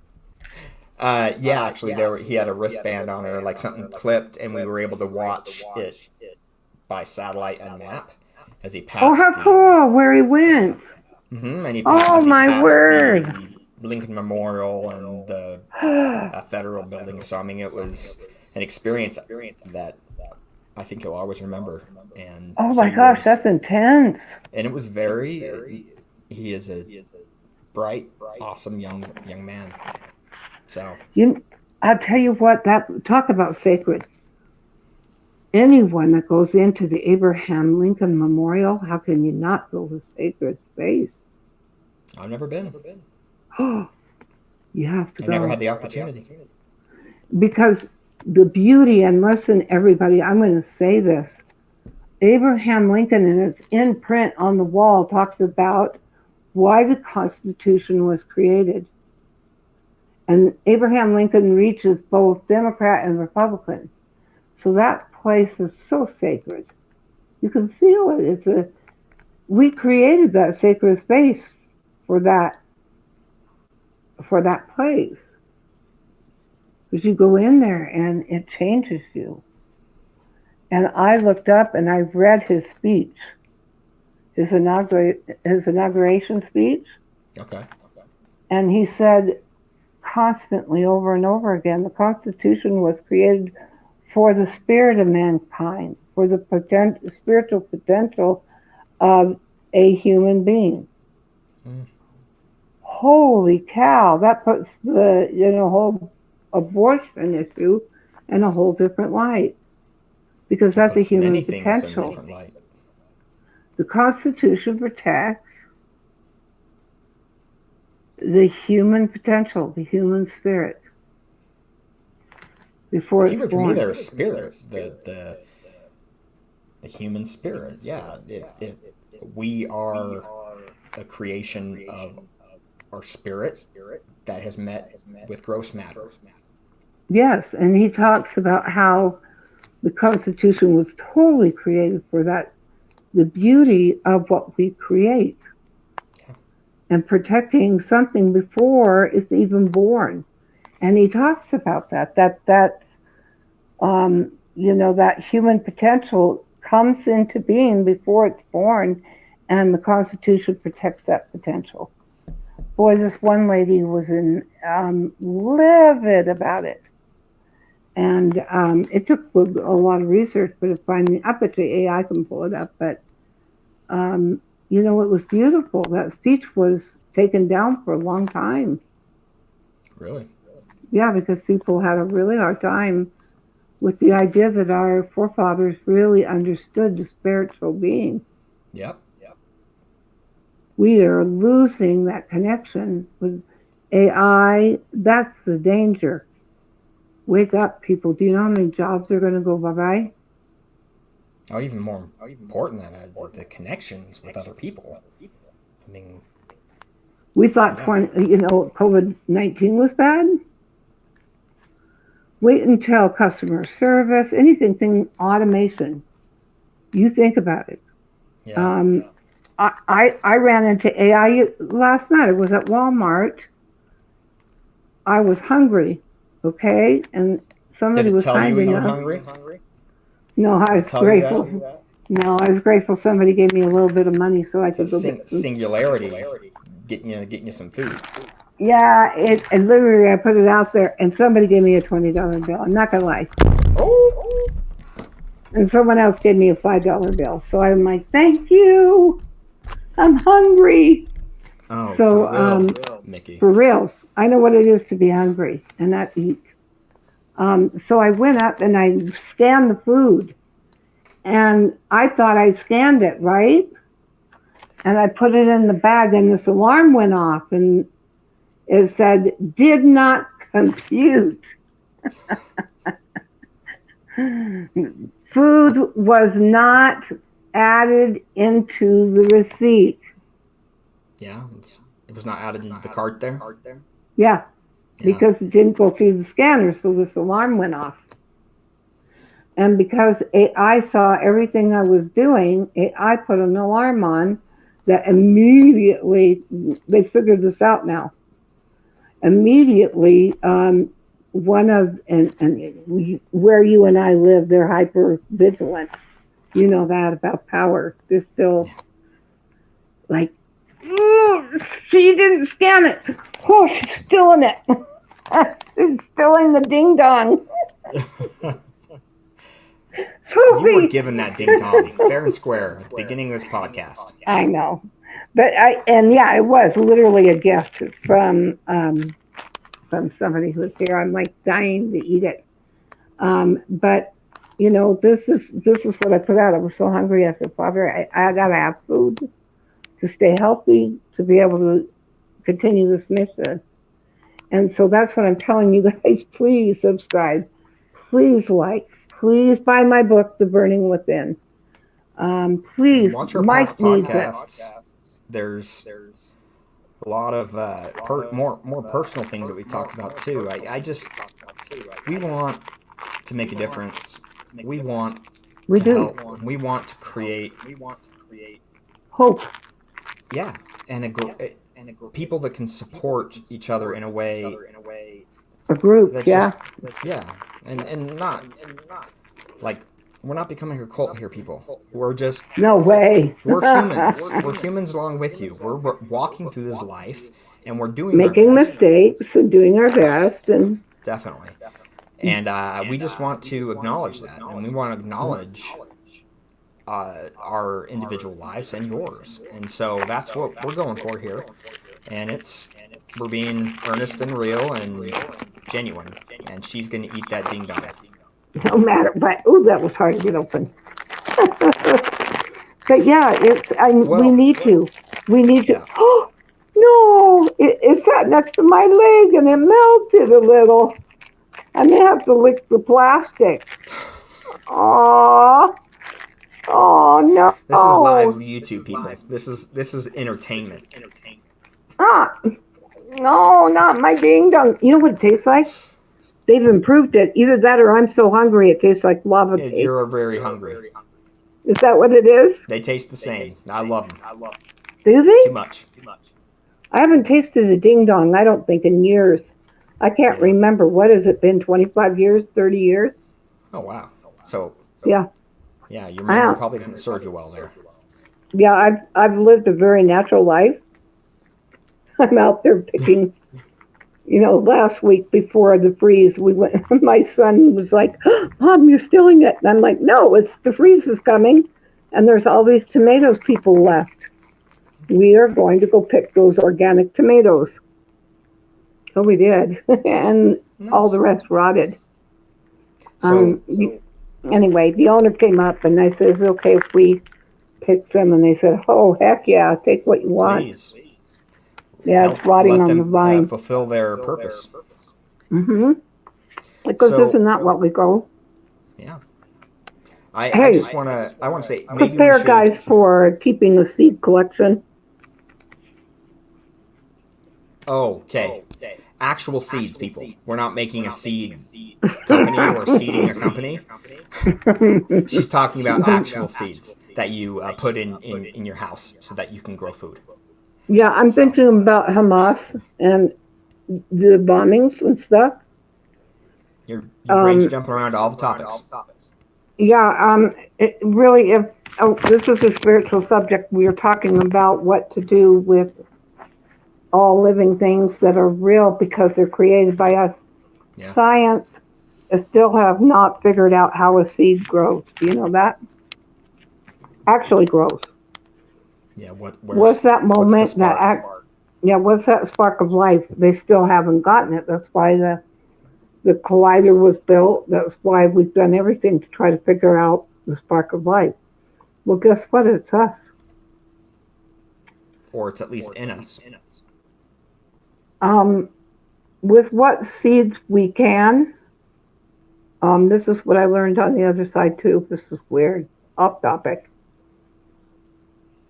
Is put your lips to it, and the DNA of the spit and the love you give it, and put it in the ground will grow better. Does that make any sense? It does. I come from farmers, and they used to kiss their own seeds. I'm being And somewhat facetious, but I actually believe that your intention of growing it and love towards it does make a difference, which is it can seem weird, but we owned a vitamin company for a little while, a multi-level marketing thing.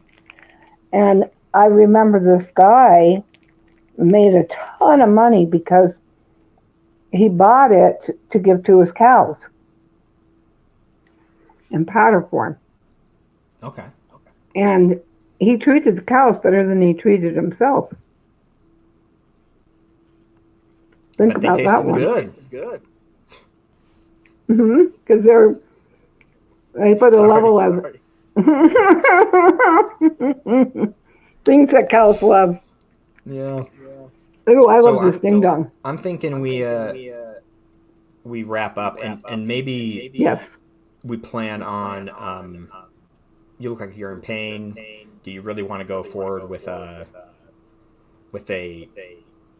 With meditation intent. session until maybe we do it next week and we plan ahead and figure out the timing of it, and maybe we even separate it and do a different one, but it's whatever you decide. The question is that I should ask in the box down below. Let me know, because I think it's important to do a meditation for pain. Yeah. So yes, let's plan on what day, Mike. Do just the meditation, you and I. Are you growing the goatee? Why wouldn't I? Don't I look I didn't beautiful? know that. Don't I look beautiful despite my skin? It's growing. Yeah, it's splotchy. But yeah, if you look at the beginning episodes, I'm the one that was like this long. It was like white. Oh, that's right. You have a little tiny wannabe I look beard. like a wisdomous person. It was a wannabe beard. What do we call that? Men who can't. What are you talking about? There are men who can't grow a beard, and so they got these little. What is that about? Well, I want to go get the shaver and said, "Come on, clean your face." it's not about the size of your beard, dirt. just like it's not about the size of your boob. Okay. I'm serious. I'm like, look, it's so uneven. Just go get the shaver and wipe. Come on, shave that thing. Well, don't look at me. It looks like dirt. Hey, I know it's a fashion. It's like the colored hair, so I can't say anything because Your reality is different than my reality, and your generation is different than my Yeah, generation. we are, it You want to and hear what's disgusting? Skinny jeans are coming back. they don't make people look skinny unless they're They actually don't. skinny. You look like a sausage. I'm sorry, you look like a wrapped sausage. Stop doing that to yourself. That's what makes me mad. Is like the new. Hey, if they You look don't good in think? it, let them roll with it, man. Come on, think about it. They're trying to get us to the point of eating bugs. I mean, Serious. I agree about the bug thing. I'm just saying I'm not sure that skinny jeans are uh, their their grand plan. Design? Yeah, that's not the Oh, I design they're wouldn't put it going back. for. Well, okay, so what is it then that brings about fashion? Why did we decide to do it that way? Well, it snowballs. Somebody does it, or it gets put out on purpose. Whatever it is, it just You know what I follows saw? Mike, I can't believe its it. own You life know, cycle. you know what also is in? It is in. It's that Ross Dress for Less. All those jeans that are the bell bottoms, the big ones. Mm-hmm. Like the big ones in the '60s. Oh yeah, they came back the generation after mine, and a little Yeah, bit well, at they're the end of back mine. in again. Well, I thought they were ugly back then. I wasn't even alive. That's why they went away, but why did they come back? That's what I'm saying. Gosh, how many women said, gee, I think I want bell bottoms. Some people I want, I do. want to Let feel them. my pants go whoop, whoop, whoop, whoop, My whoop, whoop. generation says let them be what they are and what they choose to be. Not Oh, necessarily in that way, but I just mean they can wear what they want. okay, so guess what? This next generation, just so you know, this new generation coming up, they are going to be more strict about morality and more strict about life in general than we are. I believe that, and They they're are pushing going back to, against cancel culture. If you can't, if you, if you can believe it, yes, yeah, if they you can believe are. it, they are. So they're going to They take grew up a, with it. They hate it. I mean, the large right? portion of them. Yeah, I grew up with hippies and I I hated know. it. I was a little kid, but, you know, by the way, I love black. Just, I'm a person who loves black people. I really do. Why say it like that? I know, it's like, how do I I say love that? black. I love black. I love their skin. I love their curves. I love just who they are, just because they're so real about who they are, you know? Many are. And I just love it. I love it. And I see that generation making a huge, instead of looking back at the past of slaves, and poverty, I think they're going to come out of that. I really do. We've hoped for many generations, and they've had it's been a lot of red tape and things wrapped around them. So I don't. There's going to be a split, Mike. There are going to be people who are going to be burnt to stubble. How that works, I don't know. Could be a nuclear bomb, could be the sun, but there are people who are going to live through it like I did and survive.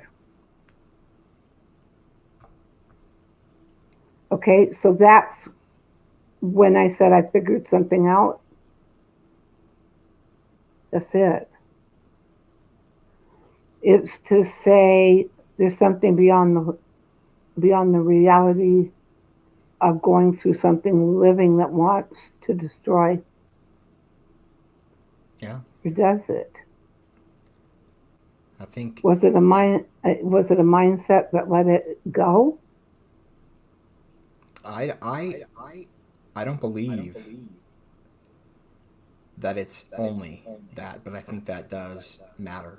I mean, when you look at situations that happen in history or in the Bible or other scriptures that you look at, you can see that there are times when other people's choices are directly affecting you, and there's not always a miracle on the end of that, because the miracle really isn't about our physical bodies and surviving. It's about so much more than that. So I understand. I think that there are going to be groups. I think that there are going to be people and whatnot. But I do it's too. not. Yeah, I don't think it's. You're not going to. If you're burnt, it doesn't necessarily mean that you are the stubble. Right. Because everyone has there's always different. forgiveness.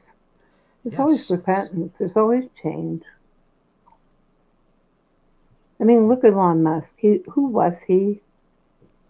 He was an immigrant who came here, and now he's the wealthiest man in the world. Because he never looked at the naysayers, right? And I'm I not would looking at imagine. I don't money. know him. The reason I'm bringing this up is because I am perplexed and overwhelmed that this human being has taken his dreams and actually created them before our eyes. He was just this little geeky guy behind the computer, and now he's this handsome dude who I can't let a speak to that. rocket go into space, and he That's can. cool. That just and constantly he's going up there and putting satellites up, communication up. I mean, that's what helped the people in Hawaii. Yeah. Was the ability to connect with, what do they call it? Help me out. Starlink. Starlink. They were able to use it Yeah. when there was no access. That's the beauty of what he's doing. I'm thinking about that because think about all the possibilities of what's been created. Neuralink. Wow, what's that about? We don't fully know yet. Well, the beauty is, okay, here's the good side of it that he talked about, which is kind of like what happened with Einstein and relativity, right? Because it wasn't his intent to build an atomic bomb. Right. That's true. So he created something of great power. Or figured out. Because that power was Yeah, always there. right. It was always there. He just accessed it. So here's what I'm saying, Mike, is that we will have flying machines that are able to go beyond against gravity, and be able to fly using gravity to move, and using the intelligence to communicate that Well, ultimately, through gravity. that's what our universe runs on, is that gravity. So I mean, everything is flowing and flying through space and affecting each other through gravity, and I think that is a principle that extends beyond just orbiting. One And thing that I've been saying for a very long time, investors, if you want to invest, it's not in knowledge, it's in light. The future, Mike, is going to be about light. Anything dealing with light, anything dealing with vibration. Both of those factors are the new innovation, and that's what anti-gravity is all about. It's about vibration, Mike. Those vehicles will work in a vibrational, and the light, I'm telling you, the light, they've conquered it to the point that those atoms are able to react and create light. It's always been here. We're just now well, accessing it. you think about how atoms affect each other, and how even in the smallest, we always thought it was just gravity that was pulling things around. It was this massive thing, but no, there is relativity within even the smallest of things. And The so, veil, or what we call the veil of the spirit, is parting now. We'll be able to see both sides, good and bad, with our physical eyes. And I think that's going to be really hard for people I can imagine. because we're going to judge it so harshly. But I'm always in the same opinion that you are, that it's how we act out and our intention. Show me the result of your intention. And that will determine whether it's good or bad. But I have always said since the beginning, it's discernment. Discern what you're doing. That is a better way Mickey, to put if it. you're still here, that girl took a little piece of paper and made this. I got to show you this thing that's going to blow you away. Oh, there's my white eagle feathers. By the way, I'm a falconer, so I can have those. But look at this. I keep it by my bedside. What does that not look like a carnation to you?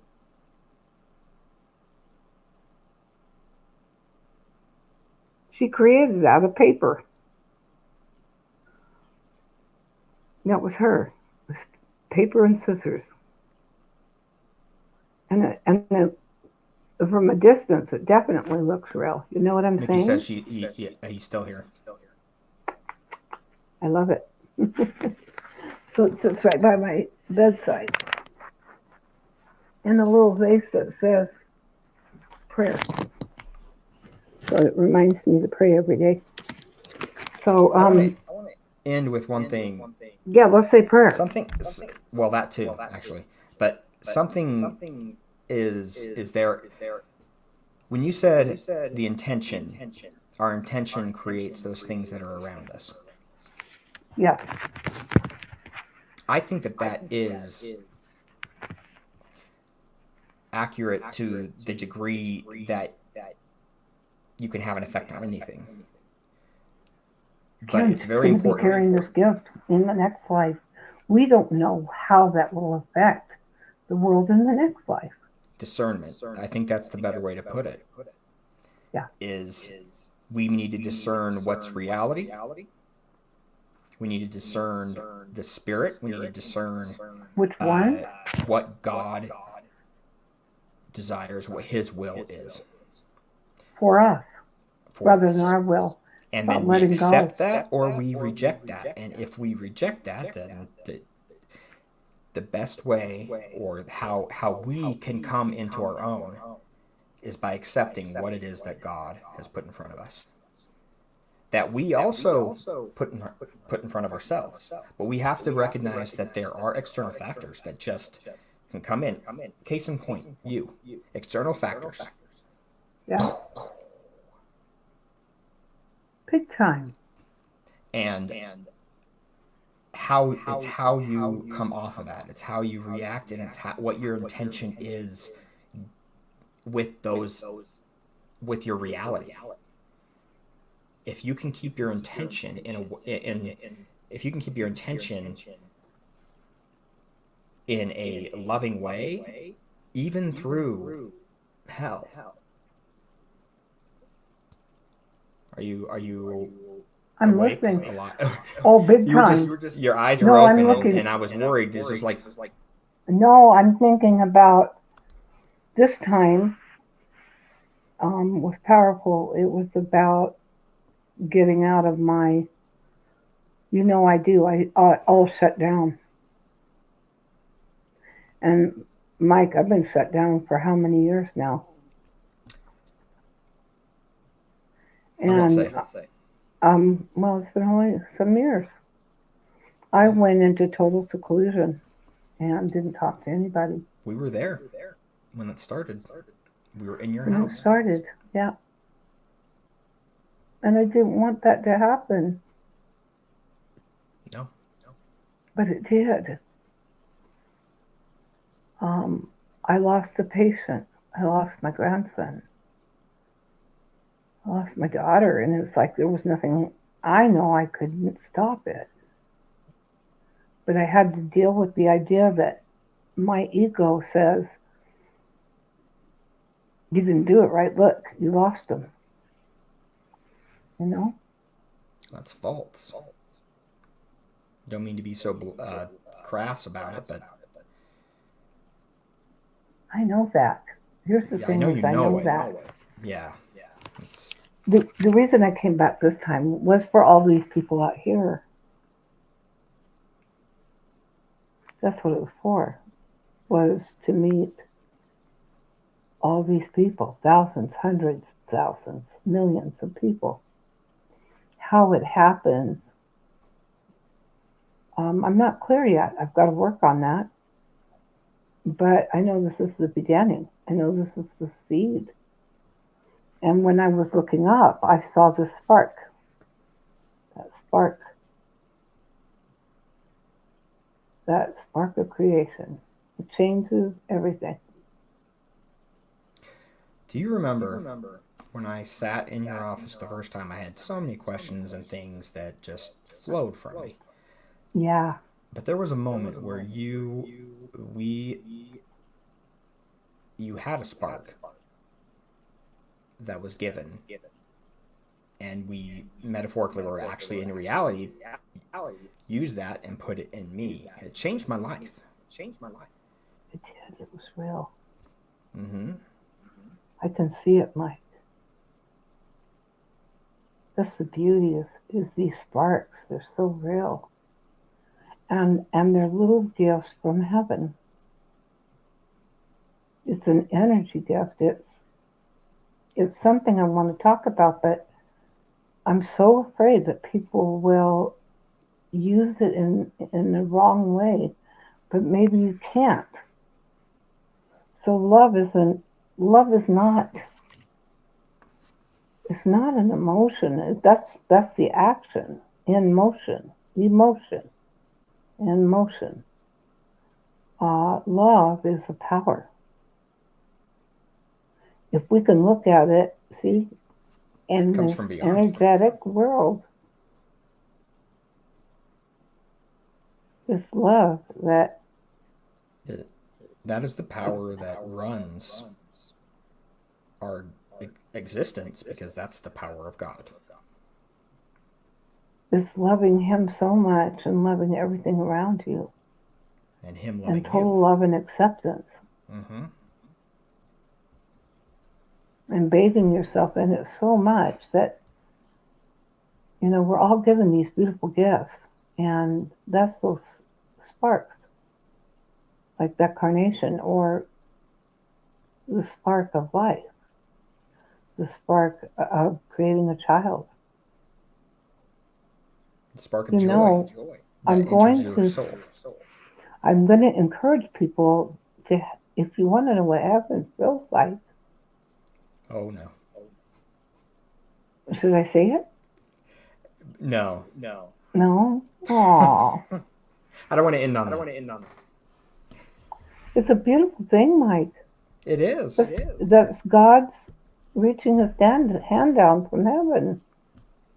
If you feel that it's the right thing, then you go.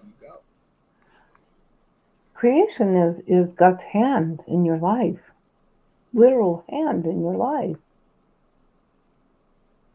Like when I sat there and watched your daughter at the foot of the bed, I realized that this is the reason I'm here, is to finally start contacting people and being connected to people again. That energy of connection. I looked at her and she's so pure. Your daughter is pure. I couldn't think of a more pure child and giving and loving and kind. And yet I looked at her and I saw you and I saw your wife, both. What you've done in guiding her in her journey, down life's trail has been powerful. Right? I could see it in her eyes that she's different. She is. Each child is different, though, that's being born right now. There's such a push to destroy their individuality. Yeah. There is. That they have to, like, transgender is going to flip. It will flip. But my gosh, this year, 4,000% increase in transgender. What is that about? Well, it's about the destruction of creation and loving the body that God gave you. Before I came on, I saw a man who had no body. He had a stub for one arm. That's it. That's it. He was just this little lump of flesh, a head, and one little nub for an arm. And he talked about the same thing I'm talking about. Love what and who you are. Because he can surf in that little body of a blub. Takes the surfboard out and he surfs. That's awesome. Nothing stops him. So why not love who you are? Why not allow yourself to love? Why try to destruct the beauty of this beautiful creation? And it's getting into, without going into the weeds too far, I would say that many of them, even though there's confusion and different things like that, they would say that they are choosing to live I know themselves. And I agree with like you my on so many daughter things. cutting herself. It's impossible for me to, without more time, to be able to really articulate it properly, give justice to the subject. Yeah, no kidding. Well, why I bring that up is because my daughter cut on herself like crazy. We don't see cutters anymore. Why did we have it for a while? Why was it such an addiction? It's an escapism. It's an escapism to release the pain. It is, but there are many that still do suffer with it. It's just not in the center. No, I know that. The reason I bring that up is I think this whole thing with transgenderism is the same thing. It's an escape from the pain they suffered in their own bodies. What do you think? It's the same idea. Wait, I agree on many points of that. I just see it as, so individualized that it's difficult for me to throw it out there in a blanket statement. I think there are those that are doing what you say. They're escaping. They are. But I don't think all of them are. I don't think that it's. I think some are. It could be confusion, or it could be that this is something that was dealt to them. Well, there are many people. I think it's got to stop because I hated that. What was it? Life magazine and put a man breastfeeding. Because she changed into a man, but every bit of her looked like a man, right? She had her breast taken off, kind of. A reduction. I think it was a reduction. And had a partner that was a he and gave birth to this baby and was breastfeeding this baby. It's like, what's nurturing about that? Didn't even look right. What's right? I mean, there is right. But we have to get to a point where basic principles have to remain. Yeah. Moral compass is something you have to always work with and shine. You have to guide it. You have to, in order for it to move you, you have to keep that compass clean. I agree. Or you're lost. There's a difference in our generations. This is one of the things that separates, is that we look at it and I can't speak for all of us because my opinion is more along your lines, my feeling about it, Yeah. how I see it, because how I see, the eternal life, but Perspective of it. perspective of it all. Uh, But in their worlds, we have to be able to respect the individual and understand that. Well, we have to respect their right to choose. That's Yes, it's the choice. It's honoring the choice. Do we honor their continuance of how it's acted out on? We honor, can love, but we can yeah, love. we can love that person, And but part we of can love is accepting. accepting. Nah, stop. Wait, Not go there. accepting. Yeah, that's what I said. It was like, it's hard in our language to be able to discuss it, but Yeah, how do we do that with it's because impossible because what the difference here is I'm generalizing about your generation. okay, We'll paste, and put out, and it's actually probably more the generation before you that painted entire groups or people that are they're all one way, right? Or at least that's the appearance. I don't believe that you think that, but that is how my generation will instantly react when you start talking in those ways, because it's like, wait, they're a person. do you not They're love me? real. No, Do you of not course I love accept you. me? Do you not appreciate me? There you So go. all those That's what they would questions come say. up, Yeah, and but like you I have said, all to. Those feelings matter. Who they are, what their intention is, matters okay, just the same as yours.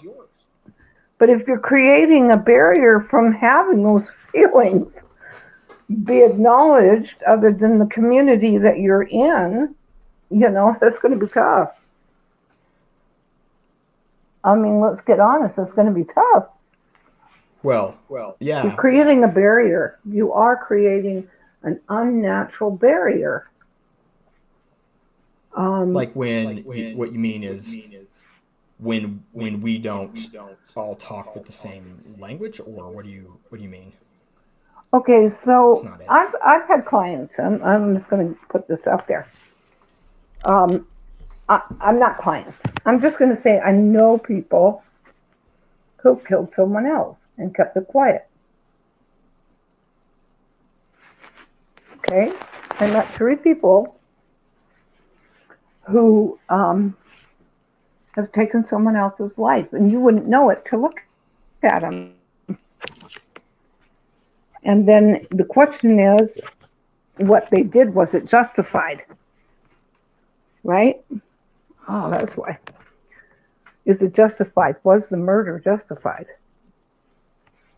It was hard for me to sit there and hearing each story, right, based on total abuse, and getting to that point. It wasn't hateful. The act was to stop the individual from continuing to hurt other people. I think that's what was in the mind of the individuals. Does that make any sense? Yeah. The Did I love them less? No. I don't think so. No. I loved them. Yeah. No. I think you did. I know deeply. you. So yeah. Did I watch the emotional suffering that they've gone through and keeping that secret? Oh, I'm the sure. toll it has had on their physical bodies, and watching, just trying to fit into a world they don't fit into because of a choice they made. They created an unnatural barrier. Okay, does that make sense now? That they imposed it on themselves. Right. By making the choice that they made, they have created an unnatural barrier. Does that make any sense? It does, but the choice itself isn't just in that moment, right? It's what they did after that really caused, because some people do it without remorse. Yeah. So Well, my only, I'll tell you what, all three came to me going in their minds, telling me what had happened that created it. Okay, so have anybody remember the movie The Burning Bed? Do you remember that movie, Mike? No. It was a movie about a woman that was so badly abused, and it's based on a true story, that when her husband was asleep, the abuse was unreal. Unreal, unnatural abuse. That just, you can't get your mind around that he could do that to her. And so when he was totally drunk and lost off his mind after abusing her to the max on the bed, she took a can of gasoline from outside and poured it on him and lit the bed. Now, the question is, was it justified? From my perspective, or from hers? Was it justified? What she did was murder. Correct. But is it from her perspective that we're talking? Yeah, from her perspective, no, from all of ours. She created an unnatural barrier. That's obvious. Well, how many people light their husband on fire? That's an unnatural barrier. Oh, I'm being extreme in the sense of, yes, there is a moral issue there, but it's important that, I've got something on the bed, sorry. Yeah. Those okay, Crummies. So is what she did immoral? Immoral, yes. Should she be punished like any other murderer for what occurred?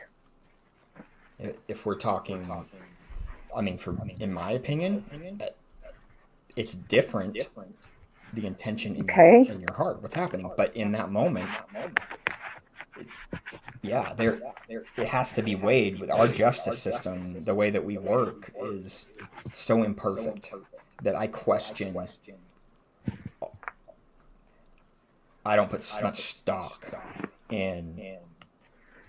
He made it very clear that he was going to not only kill her, but kill people around her. He made it really clear. And she knew that once he became sober, that he was going to kill her.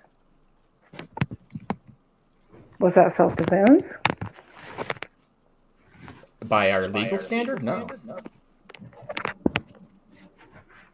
But was it justified? That's a good question, huh? Would I do it? No. Do I agree with it? No. There's that moment where she had to have been lucid enough to go get the gas can. Yeah, I understand why she did. I get it. Right? Like I get it. In an external way. But it's I'm making the point that we're not specifically, very similar to what you're making, is that we're not inside of her. Their hearts are there. Yeah. Okay. So the stories that I was given, the confessions, I couldn't judge it. I could not say, "Oh, you are a murderer. I'm going to call the police." I couldn't do it. Are you okay? No, so I'm trying to get it taken care of. And it's those darn crumbs got so much that, so people know that even the smallest crumb hurts. Are you still? Yeah, I'm still podcasting. It's a marathon. It's a marathon. It's unbelievably that it's live. And we've not had any breaks. Because usually, it breaks up.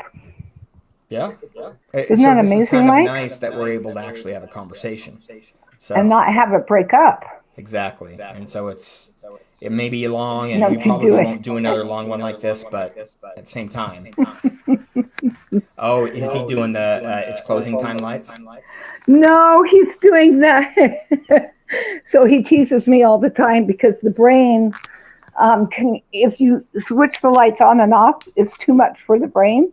I don't want to give people. And it can cause I people to had a have seizure just stroke. then. Did you? Yes, that's what it does. It causes an absolute seizure in the brain. We actually respond to it. Yeah. I mean, strobing lights, you see it in the beginning of every movie. I know, and it jars the brain. Yeah. I mean, it causes literal trauma to the brain. But anyway, I was saying, when by my license, in many fashions, I couldn't do it. I only encouraged them to turn themselves in. And I had to be real poignant over and over and over and over. I said, you will never find real peace until you do. Yeah, I agree. Because I do not think you created an unnatural barrier in society that says in the Bible and throughout all history that killing, then we go to war and we watch men kill men by the first day that Hamas attacked, they killed 1,400. Yeah. Is that justified? No. Unequivocally. I mean, and yet there are people in the streets. Free Palestine. Excuse me, they are free. Well, we're going into No, all the I'm things serious. now. I watched. They sent helicopters over with notes saying, "Get out of the way." No, that is true, but they have had, like, they've been in almost. People don't want to leave. There are families who have been adamant about not leaving, even when the notes have come down. Well, yeah, and I can't. I'm going to question the wisdom there, but my point is that the freedom. They don't. I mean, it's not freedom that they've had. They've been. But it's just because their own self-imposed. devices. Yeah. Well, The hatred is created. According to some of them, most of them probably. But I mean, just that it's that broad brush, man. It's that broad brush. Yeah, and society will say, "Well, Israel did this or this and that way and this way and that way and this way and that way." Well, it's trying to shape the minds of individuals. We are trying so hard to do the one thing that was prophesied, that every nation would come against Israel. But that's separate from. Is it? It's separate in the sense of. How separate is it, Mike? It's happening. Because we have to be able to look at it in a way that is more. I've got ding dong in my glasses. It's crazy. But are we allowing? It just, the freedom of speech is critically important. Okay, I agree with that. But my thought is, when freedom of speech takes the right away of another individual, of life, liberty, and the pursuit of happiness, I don't think it's okay. We're just bringing terrorists to America, and if that's what we're doing, and you saw those protests, that's pure hatred. In many cases, yes, but we can be more complex than right or left. Let us remember that they see us as the Antichrist. Americans are the Antichrist. And Hamas sees that there needs to be a cleansing, a genocide against Christians. And don't let them kid you. They want Christians dead. I think Hamas, absolutely. And I mean, I just think that it's more, we are, oh, we lost her, and that's sad because I wanted her to hear it. But I think, and I don't want to talk without her here, and I'll wrap up actually. But I just want to say that, and hopefully she hears this after, that we have to look at it and not, we can't look at it in a way that is so broad. We have to say that there are individuals, there is suffering, and we have to see and work hard to be able to see others as being human as well. We cannot take away their humanity. Because when we do that, then we start to fall in the same traps that many of them have. So she's getting right back on. We'll get on. Hey, I'm here. Hey, welcome back. There I am. I just explained. So we finally got our drop. War is terrible, Mickey. It is just, it's bad. Mickey, and I don't blame Israel, and I don't blame. It's just. I just Mickey, don't want to. You above anybody should know how horrific, and the degradation of human life, even beyond the generation it affects, is called epigenetics. Epigenetics affects the next generations. Epigenetics says that if violence and rape and degradation happens to that one individual, believe it or not, it's the grandchild that suffers by the choice of that. So it's the sins of the father really does come to reality. Epigenetics is real. It's been proven. It's not, I'm not using imagination here. It's literally epigenetics is within our own genes. Can we change our own genes and DNA? No. That's like saying, can I change a black man? No. I love a black man. But can I change him? No. Can he change himself? Yeah. Can he, through his Depends epigenetics? on what way you mean. Okay, so Mickey, let's take Mickey for an instance. She's an amazing woman. I know her past. I'm not going to talk about it. I'll let her someday, come up and speak on it. Does she have to act out the sins of the father? Does she have to allow it to affect her? No. Allow it to affect her, allow it to make her choices. Yeah, it has had a horrible impact on her life. Yeah. Even though she was born way after the experience.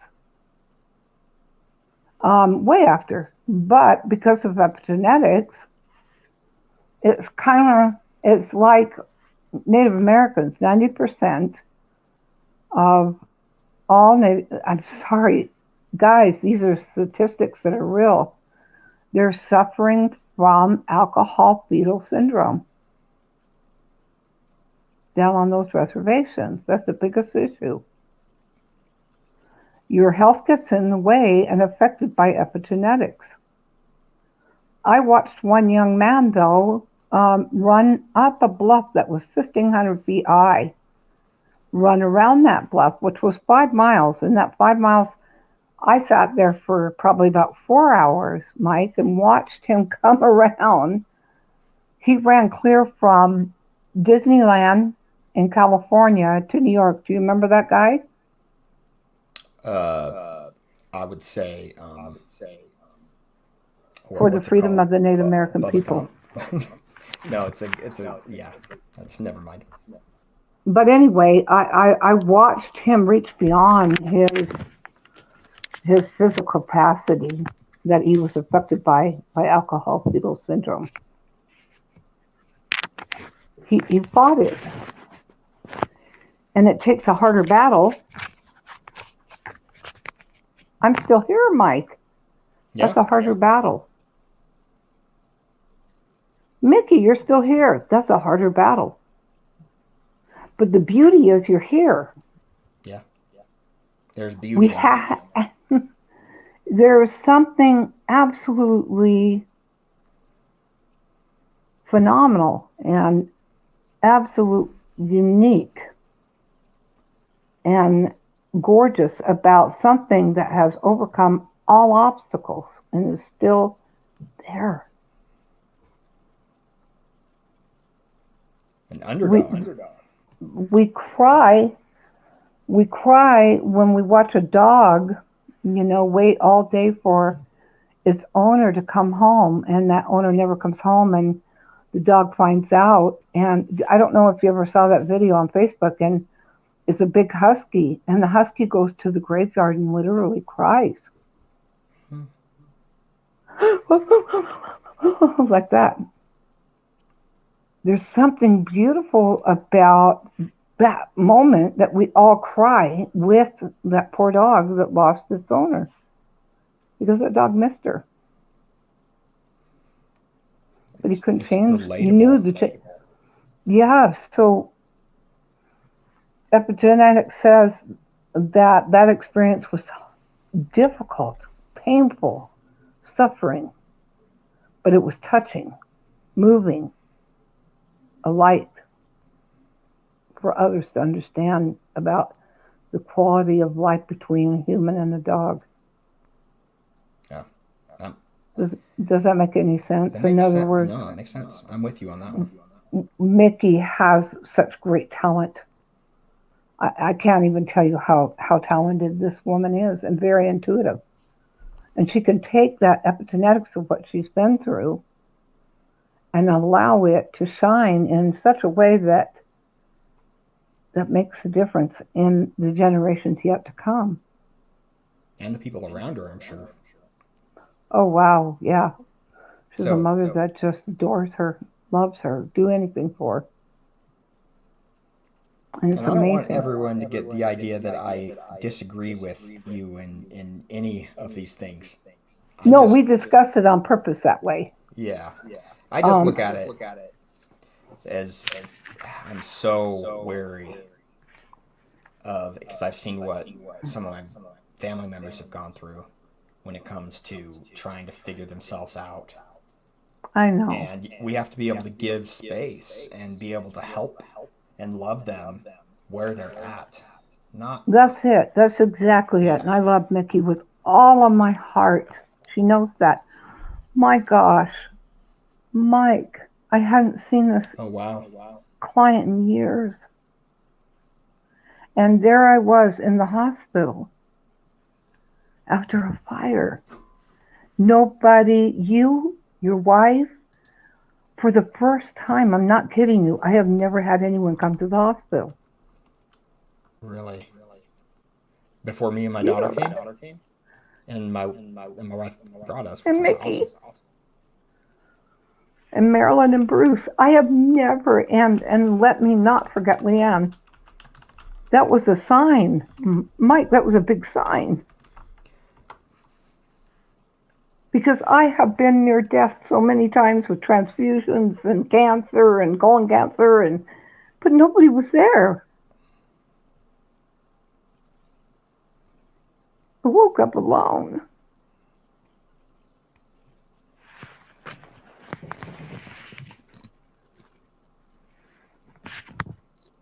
So there's a change that God has asked me to do. And that's to be a different human being. I have to change that name in the way that it's not Pride Queen, but be proud of what I've done and how far I've come. How far God has taken you. Oh, amen. Yeah. I know that's where your heart How is. angels have carried me. Yeah.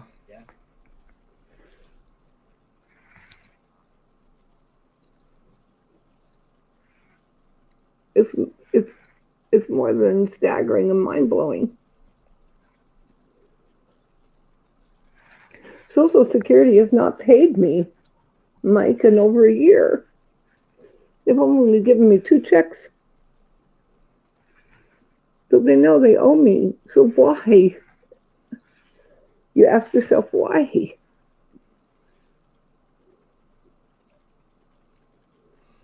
Because there has to be a comeback story. That very well. And the only way it Could can be the happen very is specific this. reason here. Yeah. So that God will do that. Yeah. And it's just that pendulum. I mean, Job's life is a example of that. Goodness. I think I have absolutely, with all the nerves creating literally these boils along the nerve line. They're popping out. They're literally popping out, opening the skin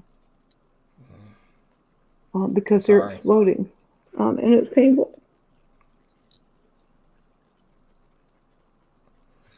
Well, we should. But these moments I get to share with you, Mike, and the people call me, the people who reach out to me all day long, reminds me why I'm here. Well, I'm glad you're here. I don't know why you love me. Why did you buy me a pillow? Because you needed one.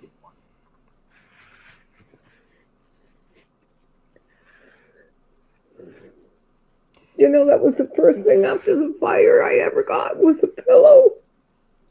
And I was so grateful. I'm laying on it right now. Oh my gosh, that was so wonderful. Especially when you're in so much pain, Mike. Yeah. Simple things mean so much. That I can attest to. I don't know your depth of pain because we don't struggle with the same things, but I get what you're saying. Well, I don't know if you can see. I get the sores pop out where the nerve line is. See it? I don't know if you can see it. Oh, I got it. No, I can't see. It's hard to there's tell. a little. Okay, hold on. See this sore right there? I kind of use makeup to cover it. Yeah, I kind of see it. Yeah. Okay, so that's what I've got throughout all over my back, down the nerve. Man. And they're swollen and they hurt. And I'm so poor. I can't get the good care I need to take care of it. But there's a way. There's got to be. There's got to be a good comeback story, right? Yeah.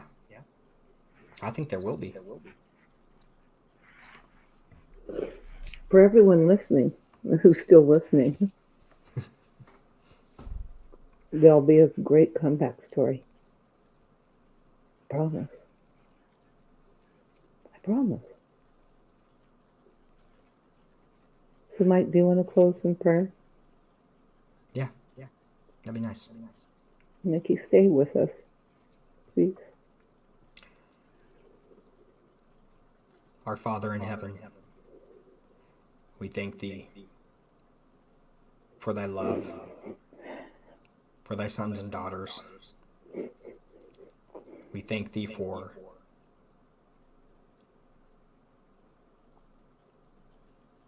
the hope that comes from Thy Spirit and from recognizing the truth. And we thank Thee for our Savior, who descended below them all. And we ask Thee to bless that Ranelle will be cared for in the ways that You know she needs to be, and that each of us out there will be able to not allow anger to cloud us, and to allow our hearts to be filled with compassion and love. And we say these things in Christ's name. Amen. Amen. Thank you. Shalom, shalom. Thank you, everyone, for coming. We will thank you for staying Oh, and for watching. So let's set up a day for meditation, guys who are still wondering if meditation was going to occur. We need to set it up this week, Mike. What day do you want to do? That's a tough one. I need to work it out with my wife and then you and figure out what day will work. But whether we do that So or please not, stay tuned. If you don't, if Mike can't do it, I will. I'll jump on this live stream. He can help me, and then I'll walk through a meditation. And it's difficult because if you're doing the meditation, right, a lot of it will be me just sitting. Right. So it might be just a good time for you to just set me up. Yeah, that might work. And then you can just let it run. Yeah, sounds perfect. So I'm thinking tomorrow's going to be tough because I have to go to the neurologist. And you need another day. You'll need 2 days, I think. I know you. You think? Tuesday? Tonight will be draining. Yeah. It's been, I don't know. I'm filled with joy. Me too. I feel great. I just wonder how others are feeling. I hope this is they're still here with us. I haven't deleted or moved it, I haven't ended the stream yet. But well, I love you guys. Yeah. I'm so grateful you're here. Me too. Thank you. God bless you all. That, Mike.